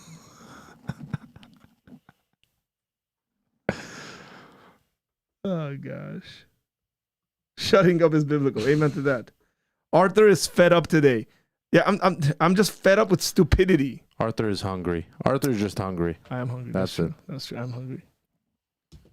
But that's not why I'm not on edge. We came in here to have a conversation about something in regards to being sensible and sensitive towards individuals who are going through suffering. And in the midst of that, feeling abandoned to a certain extent, like God's not around or something like that. And then the atheist came in there swinging. So I'm going to swing back. I don't do this often, at least not on camera. But here's what I'm not going to tolerate. I'm not going to tolerate atheists with mediocre at best arguments, and specifically the ones right now. I'm not talking about atheists generally speaking, because there's atheists that have really good arguments. I can name who they are. I've read their stuff. The problem is none of y'all have read their stuff. That's how ignorant you are of the subject. So you bring me mediocre nonsense that's trash. Okay, because I've read the best stuff on this. The actual challenging stuff. And what you guys are saying is not that. If it was, I'd give you credit and say, man, this is actually, yeah, so-and-so brings this argument in such and such a book and all that stuff. So you bring me mediocre stuff and you think you've up-won Christians and you got Christians on the fence or something like that. You don't. Like I've said, and I'll continue saying, crap arguments. 2 crap arguments don't make for a good argument. Okay? They make for 2 crap arguments. That's the reality of that. You can't just keep giving me bad argument after bad argument after bad argument, expecting somehow that's going to, like, you know, through the process of evolution, turn into a good argument. It's not. It's a bad argument. It has bad premises. It has bad assumptions. And by bad there, I mean incorrect, wrong.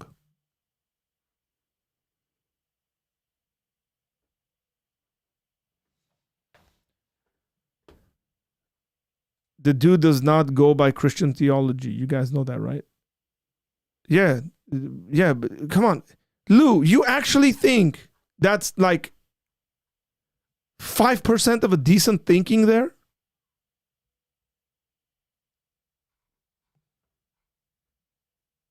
You actually think God is not human, so therefore he doesn't care about human beings. You know how you defeat that?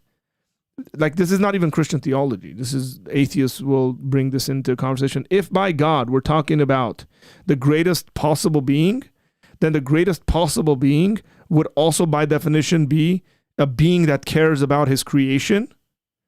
And human beings are his creation, and he cares about them. And that entire thing he gave us is just trash. Here. Oh, no. Throw it in the bin. Oh, no. Throw it in the bin, man. Oh, How long man. did you think about that you solved it a couple of days ago? Clearly, you haven't read some philosophical literature, man. Like I said, it's a scam. Don't buy it. It took me about 20 seconds to defeat that by just giving you a definition of God being the greatest conceivable being. Oh, that trash can is going to be a meme right now. Definitely. That's meme worthy. Is it? Yeah. Okay. Get on it. That's meme worthy.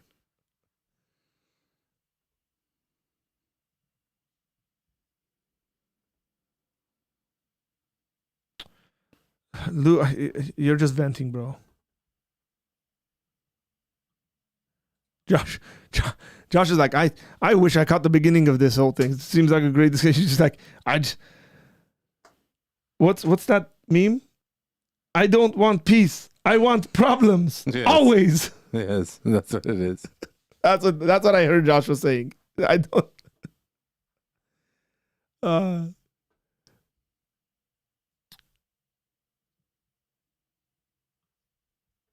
Okay. Take a deep breath. Hey, you know what the cool thing about the air conditioner is now? The water is draining. Oh, nice. And it took the guy. We're not going to die. There was a recall on this. It's nuts. Listen to this. We got this. Guys, by the way, a lot of you guys funded this air conditioning unit we have here. And thank you for that. Because it's the quietest air conditioning, window air conditioning unit on the market. That's no longer on the market. They recalled this whole thing. And all they need to do is poke a hole in it. Wow. And he told me, this guy just said that it took him 3 minutes. He drilled a hole in there and then he stuck one of these things. I put it over there. It's like a little filter. Okay. He said, I've been working for this company, media, for 4 years. He said, I didn't even know these air conditioning units existed because they don't have anything wrong with them. Wow. And this is a split unit. It's a split window unit. So the window closes in on it. And then the loud part is outside. And it does a really, really good job. And they recalled all of these off the market, Tom. That's great. And they gave me a choice. They said, we can either have a technician come in there and fix it, which they didn't even have to do that. They should have just sent me a video of poking a hole into the back end. Seriously. Like with a drill. But, it's modern culture. They probably paid this guy a lot of money to drive all the way from San Bernardino to fix this. Wow. And he literally came in for 2 minutes. He poked a hole and then walked away. So they don't have air conditioners at all anymore? No, they do. This specific unit they've recalled. And the option they gave me was send the unit back to them. And then they give me my money back. Or do the poke the hole in the butt and the water drains properly. I'm so glad I didn't send it back. Actually thought about it. And I was like, but I can't find a quieter unit than this. Did you just say poke the hole in the butt? Yeah. It's on the butt. You just poke a hole in the butt. Okay. Why? Bro, what? Nothing. I just thought my headphones were... Oh, tripping out. Is that okay? I think I can say that stuff. Yeah. I'm on a roll today, man. It doesn't matter.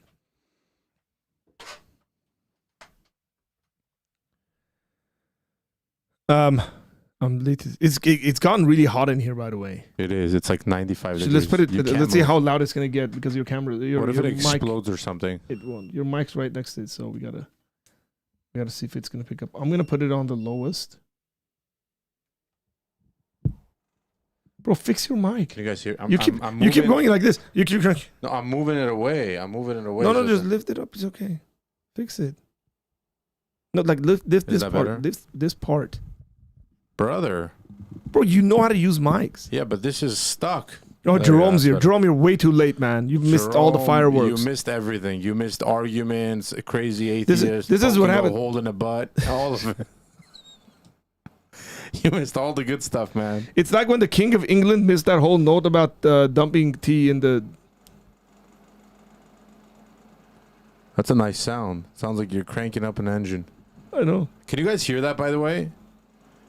Like, is that loud? Yeah, tell me if you get... Hang on, don't say anything. So your mic's picking it up, according to the indicator here. But I want to know if the audio... We're going to stay silent for about, 20 seconds. Tell us if it's picking up. It might not be. It might just be picking up when we're talking. Okay, here we go. Silent.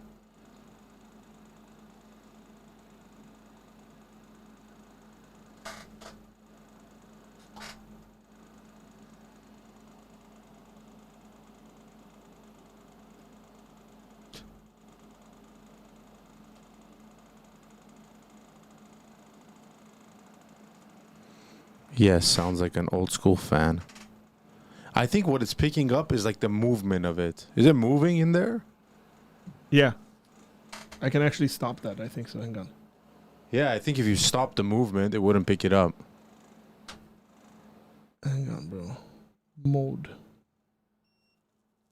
Heat. Let's turn the heater on. Swing.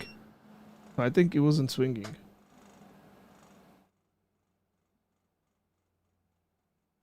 Oh, it's better now. It's not picking up anything now. It really calmed down. Yeah, what did you click? So, hang on. Just the swing button. Oh, that's perfect. So we've been sweating all this time for no reason? No, it's still loud. It still picks up. Trust me, it still picks it up. Hold on, don't talk.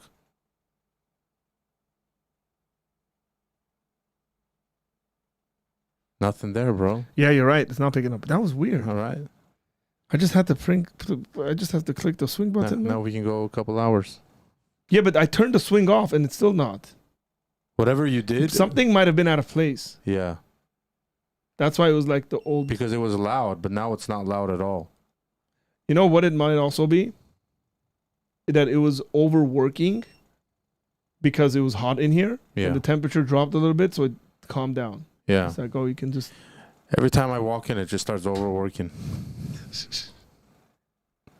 Okay. Oh, gosh. Now I'm going to crash. I'm absolutely going to crash now because I went like full throttle high. Hey, atheists, can you guys actually do a better job of like getting some actual arguments? Like stuff that's actually challenging. Yeah, man. Stop giving us crap. Stop borrowing our worldview. No, forget about borrowing our worldview, man. Like, read some serious atheists. The online atheists are horrible.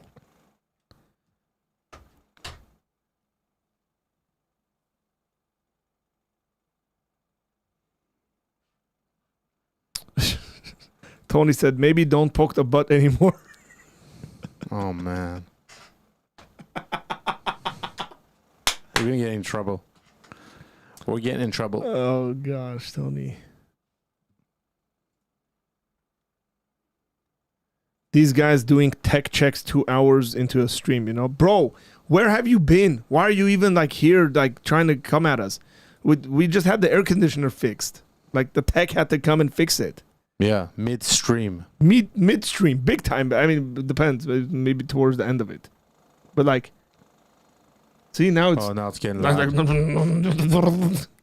Hold on, let's see if it picks that up. I feel like there's something loose in there. I gotta...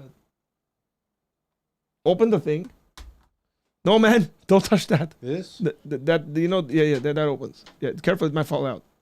Don't. There's a. I gotta take out that filter and clean it. Yeah, it looks loose, honestly. Yeah, I think it's that. I think like I gotta like tape it back or something. It's an excellent air conditioner. If I had, if they supported me, I would have. You guys don't realize that there used to be a gigantic unit in here. Do you remember that big thing? Yeah. And it was so loud that literally I've because of that and how bad that air conditioning unit was, like it wasn't working. It wasn't cool. It wasn't bad, but it wasn't cooling it down in here. I've had equipment break, Tom. Yeah, you told me this before. Monitors broke. Like we've had equipment because it would get like 90 degrees in here. Brother, now when you walk in here, it's 72 degrees. It's amazing. It's amazing until like hour 1.5. Well, if you and I are doing something and we can keep it on like this, and it's on 64 right now. Yeah, it's not picking anything. Yeah, you won't sweat. You won't get all shiny and stuff like that. Yeah. Tom sweats like. I'm sweating, man. I'm sweating. Yeah, I feel like my armpits are sweating. No, they're not actually. I'm Bro, proud stop. of myself. My Hey, armpits are there was a comment that was made here that said something about Anchor Church merchandising. Oh, because of my shirt? Yeah, and the computer sticker. Glad you noticed. I was hoping someone would notice. And this sticker right here. You know, I don't have one of those shirts. I have one in the car. I can give it to Are you. we actually merchandising that? Or was that like it was just for like church members essentially? No, it was for church members. Yeah. You just had to pay like $20 to get it Yeah. printed. So whatever the cost was. Yes. Yeah. Jerome said, I've been asleep basically against my will. What? Was God in control of that? Did God control you sleeping? Man, you just missed an entire atheist slaughter fest here. I had to hold up my trash can and tell them to throw their crap in the trash can. They're not even here anymore. They're nowhere to be found. Don't say that. Don't say that. Look, I like the atheists on this channel. I really do, for the most part. But some folks kind of have, lost their way and accidentally fallen into this channel, and they think that the nonsense they spew other places is going to not get called out here. Because Scam Chan told us that he had solved the problem of evil and then told us the most nonsensical thing on the planet. Completely scammed me out of 2 minutes of my life.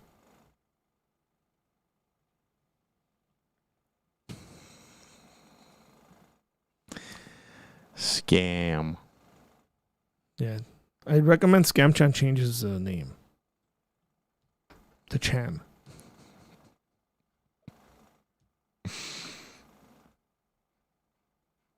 What do you think, Tom? I think this has been a really good... Honestly, I'm proud of this chat today, man. I feel like it was just like... It was crazy. It was kept going. And Jerome wasn't even around. I know, huh? He wasn't there to instigate. Jerome, you should be proud, man.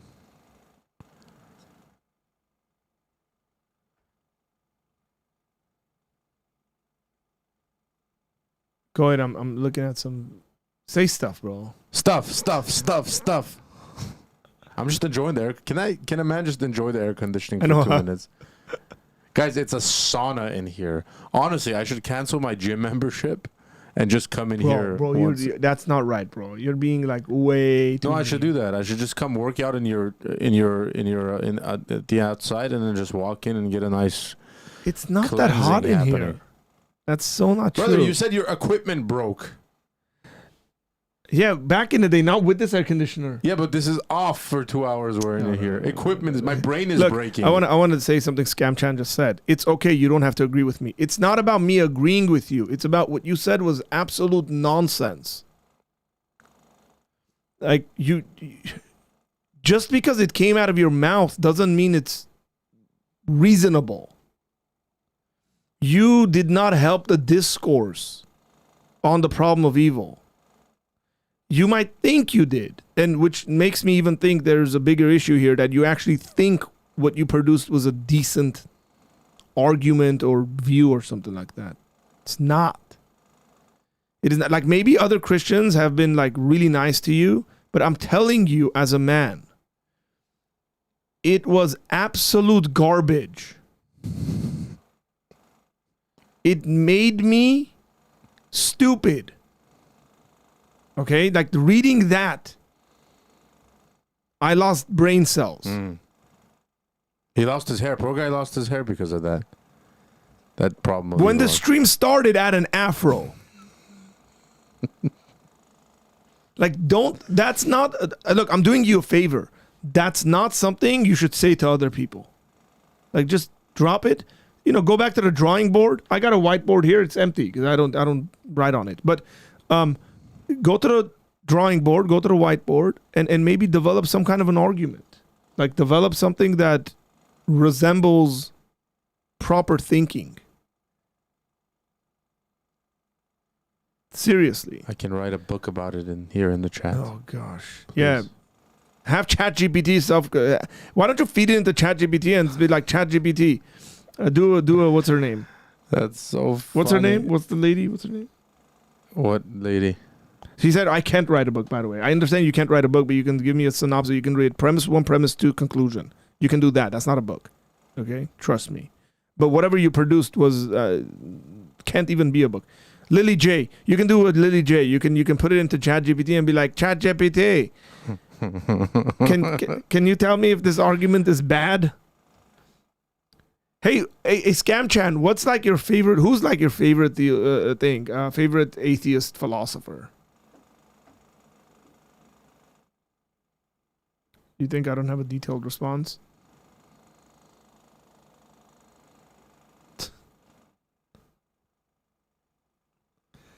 I'm sure you have a detailed response. That doesn't mean it's a reasonable detailed response.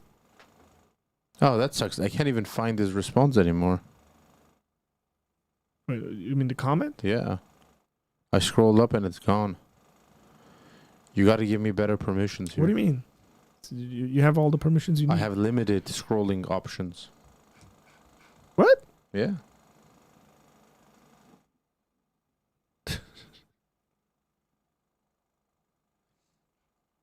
Hey, Scamchan, tell me your favorite atheist philosopher. So how about this? Not even atheist philosopher. Tell me your favorite atheist that I can read and maybe be convinced by that, I should be an atheist or something. Like the guy. What was that fat guy's name that used to be an atheist? He's still an atheist, but he was really popular on YouTube when it just started. What? Like he was initially like a YouTuber. What was his name? Do you remember this guy? He was very popular. Tell me, he doesn't have a favorite one. Tell me like two of them that you like the best.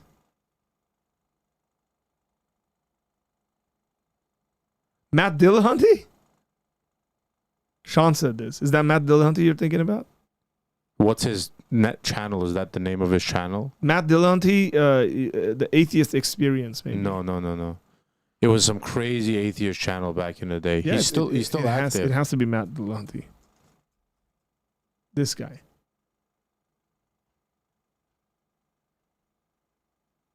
This guy? No, it's not him. You sure? It was called something atheist. Like the channel had atheist in it. Whatever, man. I'll find it later. Jerome might find it, This was back in the day. This is like when I just started watching YouTube.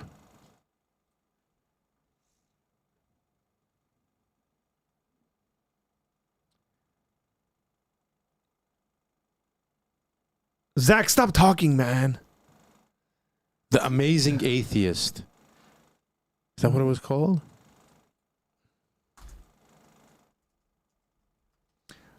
He said, I think Graham Oppie is a good example. I agree with you. This guy? Into the Fray. Was it that? Yes, Into the Fray. This guy? The Amazing Atheist. No, it's called... The channel is... He has 948,000 subscribers. It's called Into the Fray. Yeah, this guy. I say to myself, there's the... Yeah, this guy was back in the day. He's still around, I guess. Got a longer mustache now. Zach said, I think Graham Oppie is a good example. I wouldn't use Dillahunty as a good example for sure. He drives me crazy. Yeah, I think Graham Oppie is maybe the best. Do you guys know this atheist guy? Do you guys know this guy, the Amazing Atheist? Do you know him? Chat, do you know the Amazing Atheist?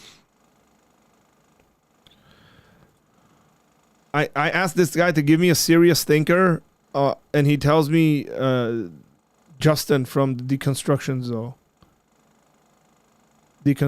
Bro, like, somebody actually said the best guy on the planet right now is Graham Oppie, like a philosopher, atheist. You might, hey, Scamchan, how about this? Read some of Graham Oppie's stuff. Your arguments will actually become better. Then you can actually challenge a little bit. By the way, when I think of atheists in general, like responding to Christians, this is what I think of.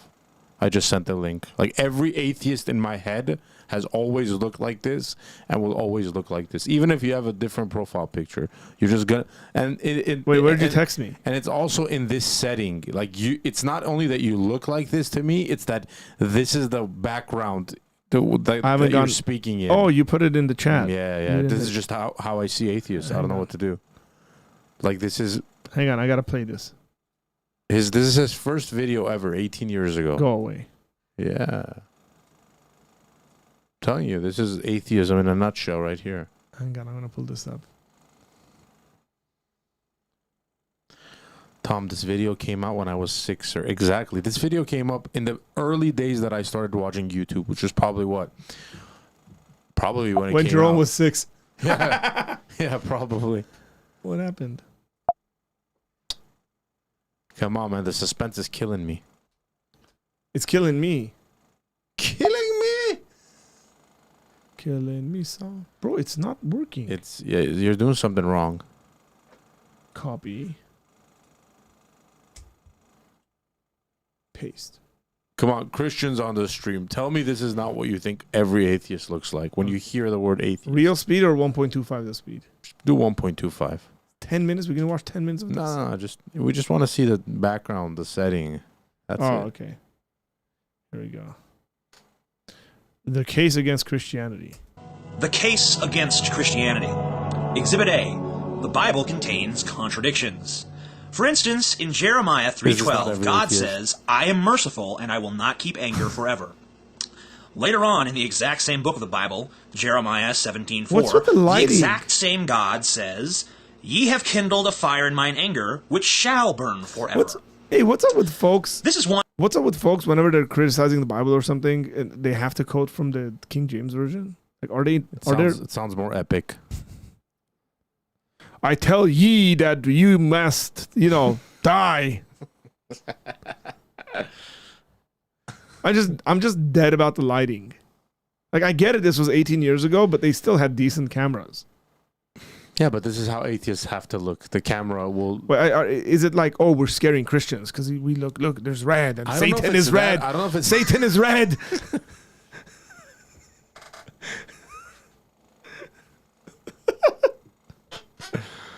Oh, man. And the Christians are going to look at them and be terrified because it's red. Anyway. One of many, many examples of contradictions in the compilation of ancient texts that we have come to know as the Holy Bible.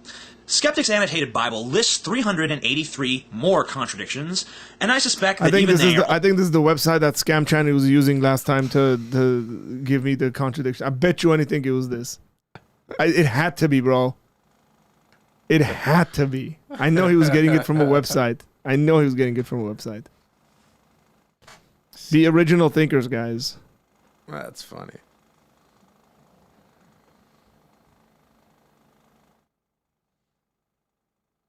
Jerome said, I think that might actually be the reason. Satan's red. No. What are we going to do? It's hilarious.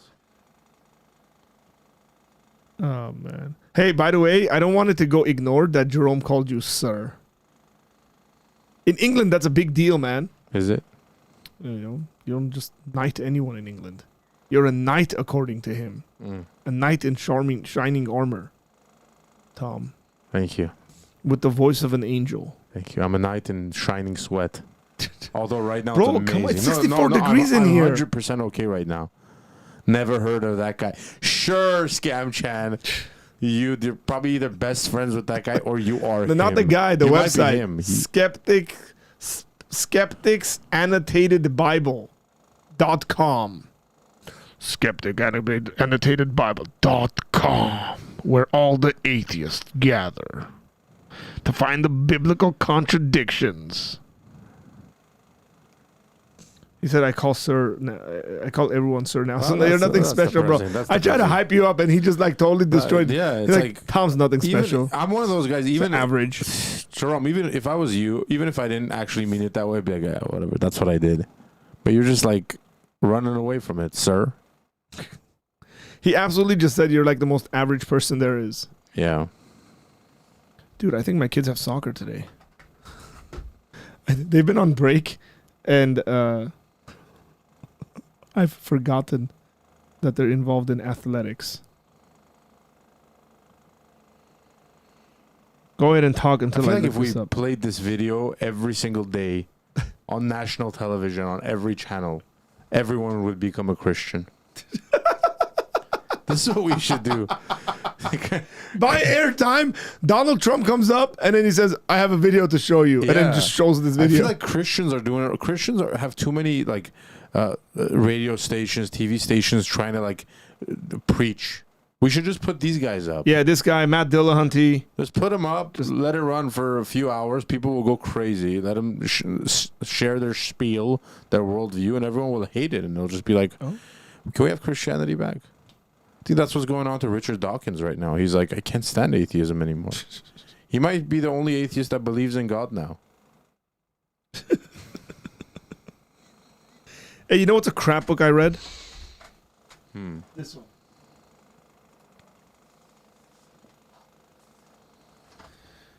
What does it say, Tom? God is not great. Yeah. Who wrote it? That's Who wrote Hitchens. it? That's Who wrote Hitchens. Christopher Hitchens wrote this book. It says How Religion Poisons Everything. Chris Hitchens wrote this book. This is one of the worst books I've ever read. No joke. I read it in 2 sittings. But Tom, check this out. Oh, how'd you get a signature? I bought it. Oh, like actually signed? Yeah, he was there. I went and talked to him, and I was like, "Would you sign my book?"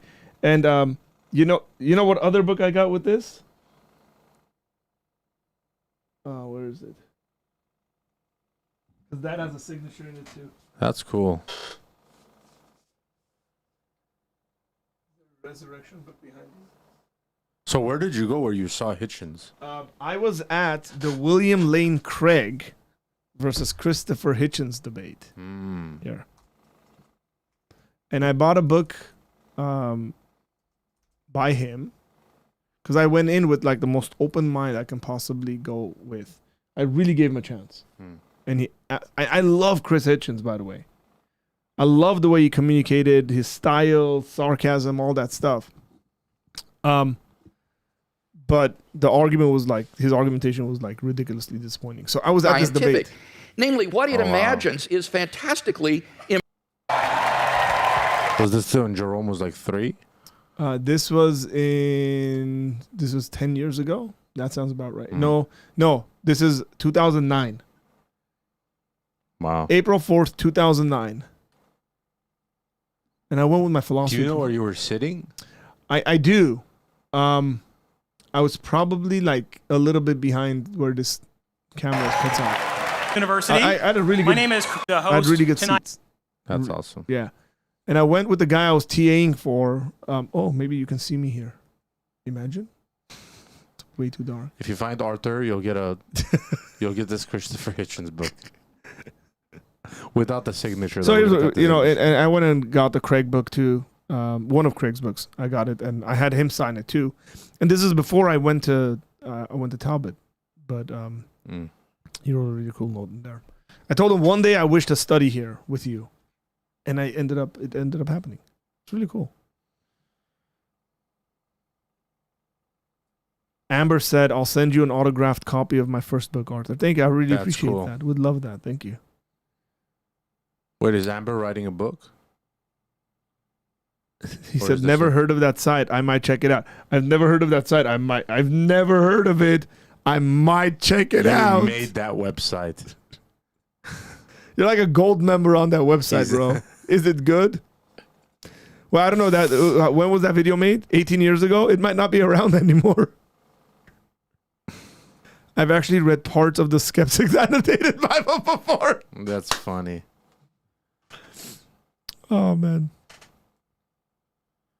I want to check it out. This guy said, "Arthur, you have spent actual months telling me that you're not a dinosaur." Well, I'm not a dinosaur. I'm a human being. I keep telling you this. You keep like completely missing it. And you're pulling out a referencing book and debates from 2009. Hey, Jerome, when were you born? 2010? No, that would make him how old? 15? Yeah. You know what I don't understand? Simple question, Art. If atheists like don't believe in God or think that God doesn't exist, right? Yeah. Why do they spend so much time like trying to argue it? I don't know. They don't have friends. No, so what would be like, let's say I believe in God and I believe in this stuff and it's not really bringing anything negative. I mean, I get it if you're making the argument that it's bringing like really bad things to society. Yeah. But if it's not, I mean, even your atheist buddies agree, right? Like Dawkins says, Christian culture is good, cultural Christianity. So it's like, why are you fighting it then?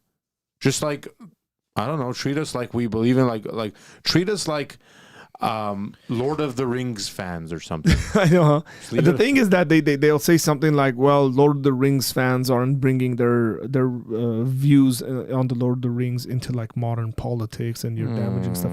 So that's that's a decent kind of argument. Like if you guys are impacting the world, then I'm like, cool, but we're also doing really cool stuff for the world. Yeah. Because y'all ain't. It seems like they just have, it's bothering them too much.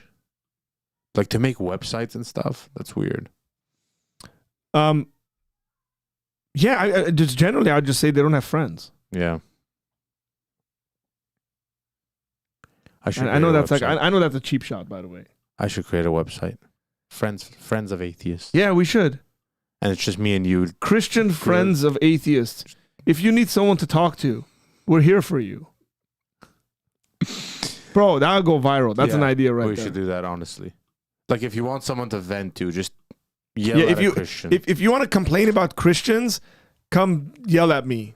And then I'll tell you something like, grow up and get married and have some kids. Your life will be better. Stop playing video games.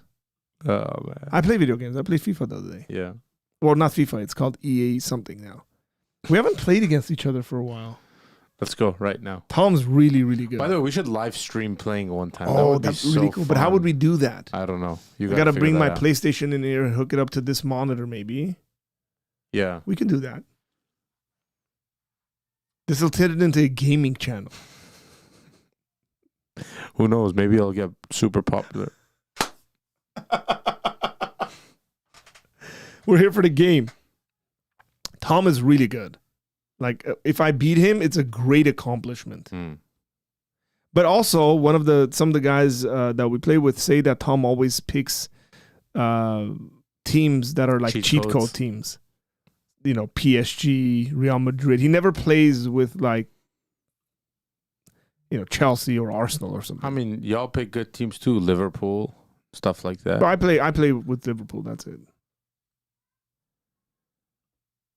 It's hard for like a non-soccer fan. You can't really pick a random team because you don't know how the game really works. Say that again? I sensed that you two would be bad at games. Not gonna lie. Who, me? That's what Jerome is saying. He's saying he senses that we'll be bad at games. That's absolutely not true. Yeah. I mean, depends on the game. But like recently, my kids were playing through the Spider-Man game. Miles Morales, one of the Spider-Man games, and I think I'm on the last boss. Yeah, I was pretty bad at that one, I gotta admit. Yeah? Yeah, I was pretty bad at that game. Yeah, I played God of War and got stuck in it. Do you remember Driver? Oh! I love that game. Wow. Man. Yeah, this is before you can like get out of cars and stuff. You're just in a car driving. Jerome, that's not true. We've talked about this, but I passed the Ghosts of Tsushima. That was a really fun game, man. Really, really fun game. And yeah, there's a second one coming out. I'm definitely going to get that and play. That's really good storytelling. Really enjoyed that. But Tom, again, is an amazing soccer player in the game, in the video game. Yes. I want to specify that. He's not an amazing soccer player. No, I don't play soccer. Just in the game. I'm here for the reactions. It's good stuff. Yeah, because it's not like the arguments you're saying is, you know, anything we can worthwhile to respond to.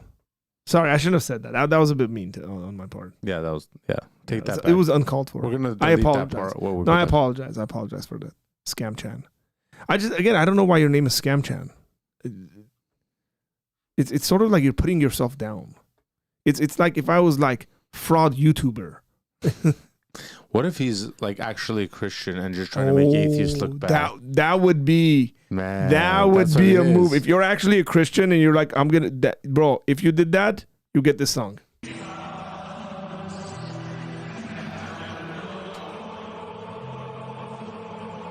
You might not know what that is, but it matters a lot. Jerome right now is melting in the seat because of this song.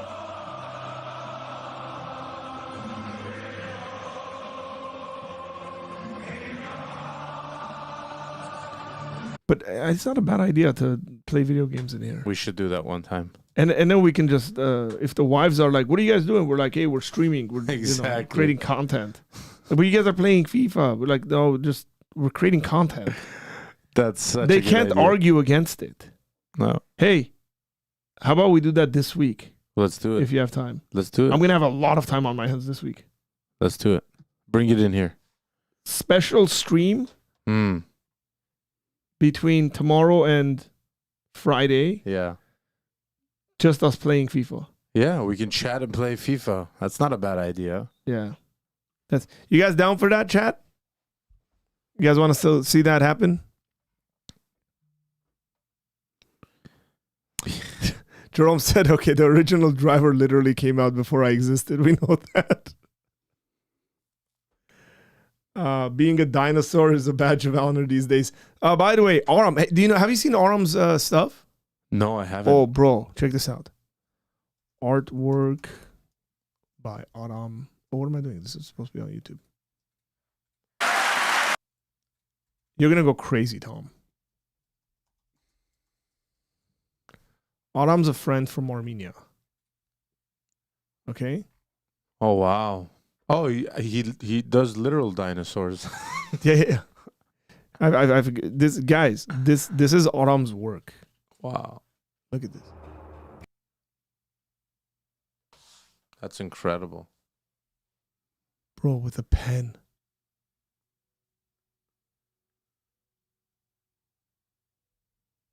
He draws some crazy stuff. You got Aram, do you just do it for fun or it's his work. How do we order something?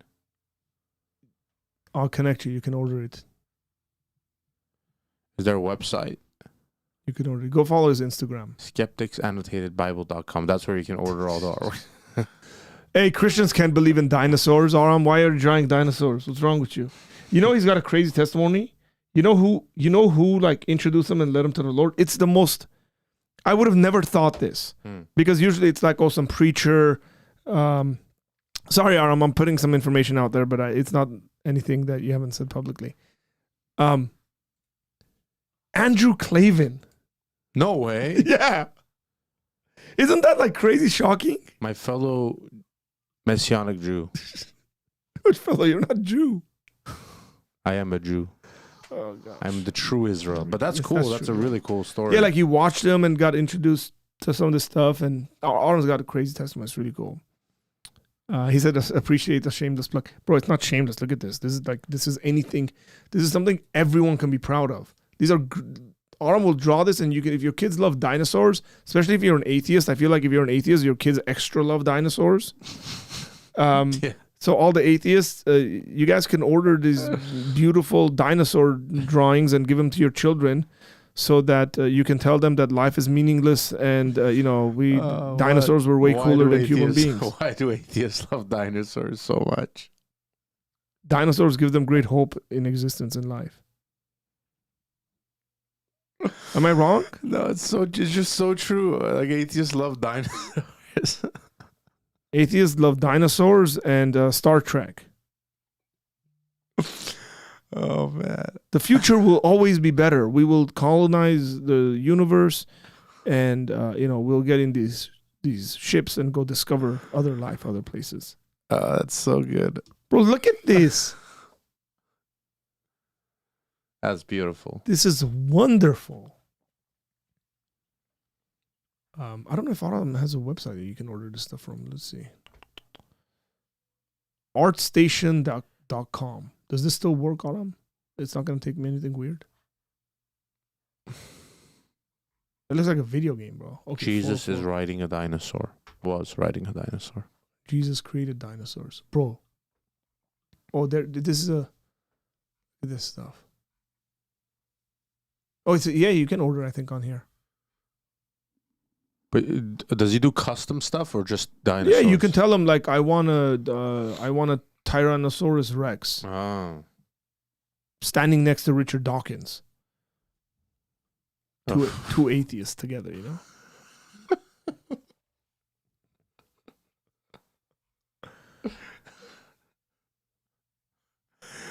What? An atheist and Richard Dawkins. This is when Richard Dawkins stopped being an atheist, standing next to Tyrannosaurus. Oh, man, this is great. This is such cool stuff, bro. This is all his work, by the way. Look at this. Yeah, that's unbelievable. We're just promoting this, man, because I love this. And the thing is that I'm not like a big dinosaurs person. Right? It doesn't matter to me. That was really cool. That's like... Check this out. Like, you can hang this on your kid's wall, you know, so they see it all the time, and they become atheists. I actually love images of dinosaurs. I don't know why. Oh yeah. Go to the last one. You know, if our textbooks had actual pictures like this, I would have been way more interested in dinosaurs growing up instead of like weird like purple stuff. Yeah, that's right. This one? No, you passed it. Whatever, it's fine. It's very nice. Beautiful. Oh, there's a llama with balloons running around now.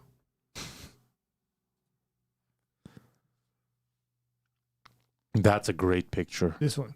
So what does he do the color with? Is it just like colorful pens? Yeah. Wow. And I think he does pencil stuff too. Like, I think these are some of them are pencils, if I'm not mistaken. Like this zebra one. See, like that's cute. That is.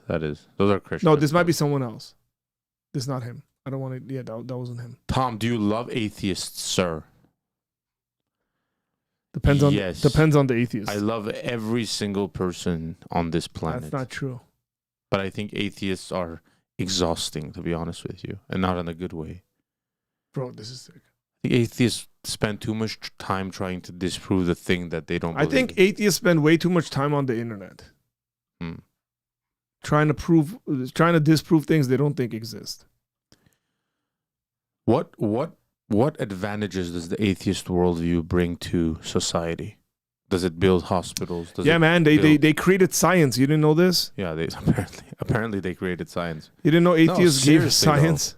Like, what is the motivation? Even in the sense of like developing things and like enhancing society. Well, what's the word I'm looking for? Like creating things. What's the word? What's the word of creating? What do you mean? What's the word of creating? Like inventing? Yeah, inventions, but there's another word for it. Anyways. Hey, look. This is Scam Chan's back. Hey, develop an argument as to why human beings didn't run around with dinosaurs. Tell me why all Christians believe human beings ran around with dinosaurs. Hey, Aram, did you hear that? He thinks that you believe that human beings ran around with dinosaurs. I think you should do Hey, I got an idea. You know the thing where they've had different presidents on where like he's riding a dinosaur with like guns blazing stuff. How about Aram draws one like that, but it's me. That's cool. And then it's all the atheist dinosaurs. Yeah. In front of me, and I'm attacking them. Like bunch of atheist dinosaurs, and then I'm riding a dinosaur. American flag. Guns blazing. And it says Apologia Center on it. That's good. Let's fund that. Let's fund that. I'm telling you how much that would be. We got a pretty generous donation today, so that might cover it. Appreciate the donation from earlier. Yeah, it's very beautiful artwork, Amber. It really is. He's extremely talented. See here, Aram's answered your questions. He said, I do custom work and sell both originals and prints. Oh, that's nice. So like stuff he's done, you can get a print out of it. That's cool. Now, the thing is that Aram's in Armenia, but I'm sure you can order it. Or because we know people who know people who know people. Like we know people in Armenia right now. Maybe we can have them bring one for you. Armenia? Kids. Oh, that's right. They can't send anything here through like a mail. Oh, he can. Oh, they can? Yeah. Which takes time probably. Yeah. You can. Okay, so different mediums, ink, pencil, pastel, brush pens, ballpoints. Wow. And fully digital. I didn't know that you did the digital stuff. That's very cool. Said at this point, I don't have a dog in this fight. If we can also prove that dinosaurs didn't even exist, fine by me. Still doesn't negate the fact that we're made in God's image. And can imagine them. The Bible isn't a science book, and neither is a science book the Bible. You see what I did there? Genius. Some of y'all read biology textbooks like you're reading the Bible. It's inspired scripture. But Charles Darwin said, Innovation. That's the word I was looking for. This guy's still on that. Innovation. I was thinking. I didn't even search this up. What have atheists innovated? No, like what's the purpose behind innovation for an atheist? Like, why do we want to figure things out and know things? What's the point of it? Because we're stardust, bro. When I look into your eyes, I see the stars. They spend years studying things and then they're gonna die. They want to leave the world a better place than they found it. Oh, give me a break. Give me a break. But come on, man. You never saw Carl Sagan talk about this stuff? Wait, what's Jerome saying? He's saying, Tom, I can easily answer that question for you. Answer, Jerome. The philosopher asserted that he knew the whole. But then little pockets of gas began to grow. Tendrils of gossamer clouds formed. Colonies of great, lumbering, slowly spinning things. Steadily brightening. Slowly spinning things. I love it. Here, this is the intro. Is this the intro? From this distant vantage point, the Earth might not seem of any particular interest. But for us, it's different. Supreme leader, he's talking about the Ayatollah Khamenei. Our species lived there, on the mote of dust, suspended. See how meaningless that comment was? That they would become, look at this, momentary masters. Listen to this, Tom. He's talking about like emperors and stuff. Cosmic folly of... Taking a very long time to tell us all this crap is meaningless. Thank you, Carl Sagan. Appreciate it. Ever seen, what's the movie? Oh, man. Forget the movie. There's a movie made based on something he wrote. It's the most disappointing thing at the end of the movie. He just turns it into like fluff love stuff. Because he can't take his logical conclusion. He can't take his Contact? Logic. Yeah, Contact, yeah. Yeah, like it's like, are aliens communicating to us and all this stuff? And then it ends up being like, oh no, they're dead relatives who are somehow in love with us or something. Like who love us and want to tell us stuff. Why are you trying to get people to believe in true stuff if they're just like your average person? I'm not talking about like, but your average person who's like pretty like decently happy. They kind of believe in God or whatever like that. Why are you trying to take that away? That hope. Seriously. Why try and take it away from them? What's the end result? Because they believed something true, and then what? To what end? Because the best thing, and that's why I'm using the words "to what end" very meticulously, because ultimately atheism is going to fall back on some kind of a utilitarian approach. The ends justify the means. So it's like, to what end? If some guy's like dying and he's got 5 days to live, and you go to him and you're like, believe that which is true, you know? See, the Christian can do that because they're like, oh, this guy can have eternal life. Yeah. But the atheist, you're going to make him more miserable. He's going to die in misery. Like, for the sake of poor truth. guy. Yeah, that's what you're doing. Ruining people's lives. I mean, even if you're one of those atheists that's not like trying to tell believers to not believe or whatever, you're still doing this. Like, you're still running a pointless business right there. Like, it's still useless to me. Like, why write books? Why do all these things? There's just Hey, this is genius, by the way. Well done, Sean. Sean's an atheist. Well done. Look who he quotes. Because the truth sets you free. Hey, man, stop borrowing from us, man. Get your own stuff. That's good. Quote this guy. That's good. No, but in all seriousness, how does atheism free you? Because I know he's joking around there, but like that's what they think, right? Like once we know the truth, things will be better. Like in what way does it free me? What happens to my life the next day? If anything, I have more justification to turn into like a psychopath. Or maybe like all the things I wanted to do, but that I refrained from doing because of my false Christian belief that sets boundaries, I can now just go out and do. And if the worst punishment for me is like death on like a federally run prison in a chair, then so what? Like we're all gonna die anyways. Yeah, because you know we're a speck of dust passing through. Yeah, it just seems weird, guys. Atheists, can I ask atheists something? Beautiful atheists, wonderful atheists. Say it the way Donald Trump would call them. Handsome atheists. Can I ask you something? What's the point of all this, man? Why are you guys even talking to us? Yeah, like seriously. Like we know why we're talking to you. What are you trying to do? What's the point of it all, man? And not to get into that boring argument, like you guys have no reason, like you can't love someone if you're. Like, I'm not even going there. But like, what's the point of it all? Just let go, let loose. I don't know. You know, this whole thing. Let's see what Jerome's saying. Jerome's Arthur, good argument. They just tell you that lying is bad or something. What happens if they are a Kantian or something? That's rare. Yeah, because they're not Kantians, if they know about Kant. Yeah, I would still push. I would still push hard and want justification for that stuff, because it's not just like Kantian in ethics, because it's got to fit into metaphysics and epistemology and all that stuff, and so I would still push it from a worldview perspective, right? So I love, look, this is great, Lou. You know, Lou says, I live each and every day as though it may be my last one. Like, that's a cool statement, right?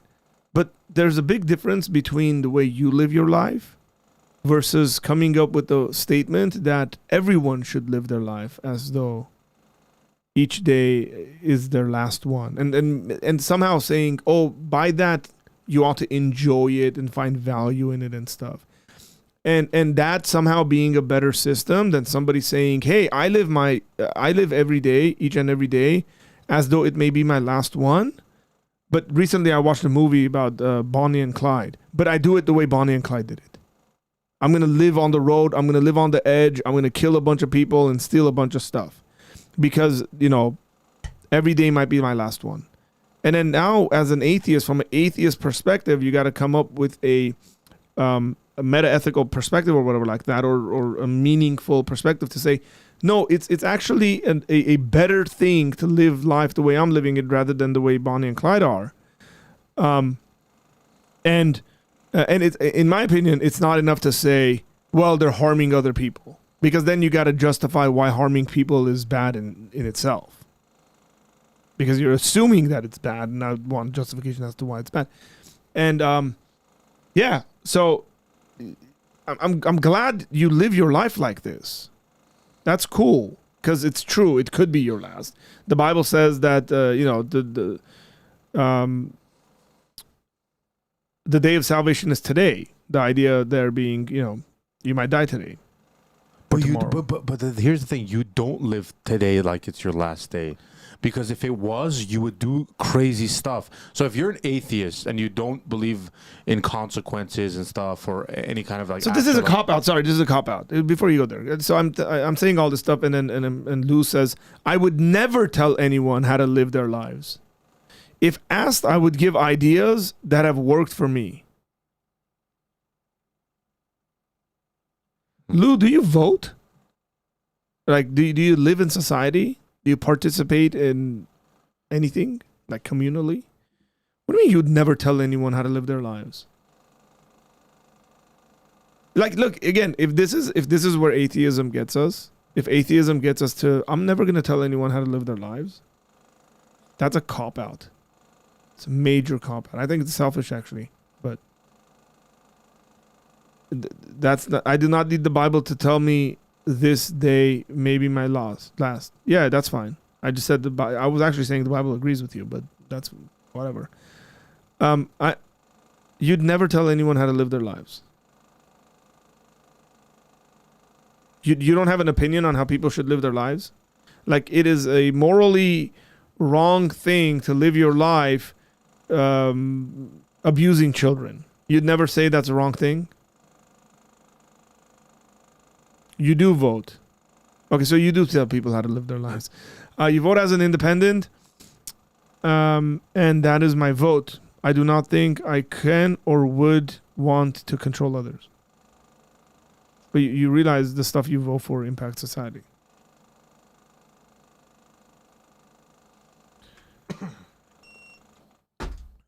Okay, we gotta go, bro.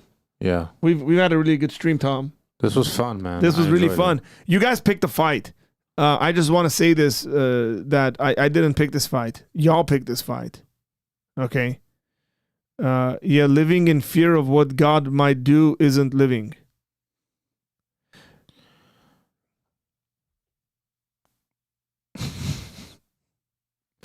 You don't fear God, my friend. Hey, man, I don't know who you talk to, but almost like 99% of the stuff you said is meaningless. Yeah, we love God. We know He cares for us. We live in joy, man. Yeah. Do you guys think we're Christians are like in constant fear? I bet you anything. I have a better existence than you do. That's so weird. I can almost guarantee I am happier.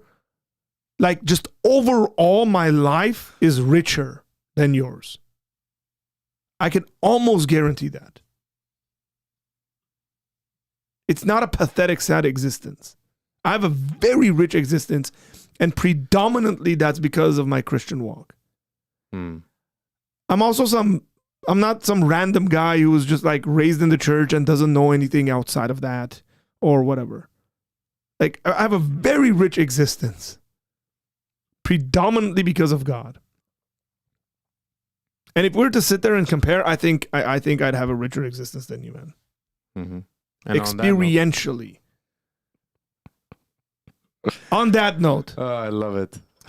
Today's been very fun. I hope you haven't been offended. But, sometimes I just sit here and you guys come at it and, I just kind of take it. And but today you guys picked a fight. And I just gave some responses.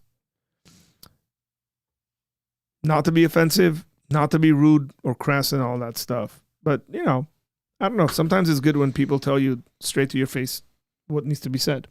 Maybe y'all go think about that a little bit. God bless you guys. Even if you don't believe in him, I still want God to bless you. And I hope you guys have a good rest of the day. Lou, the comment was not for you. I still want you guys to have a good rest of the day. I think we will have a stream this week where Tom and I are playing video games. I think we're gonna make that work. Yeah, Tom? I'm in. He's absolutely in. Okay, take care. God bless you guys.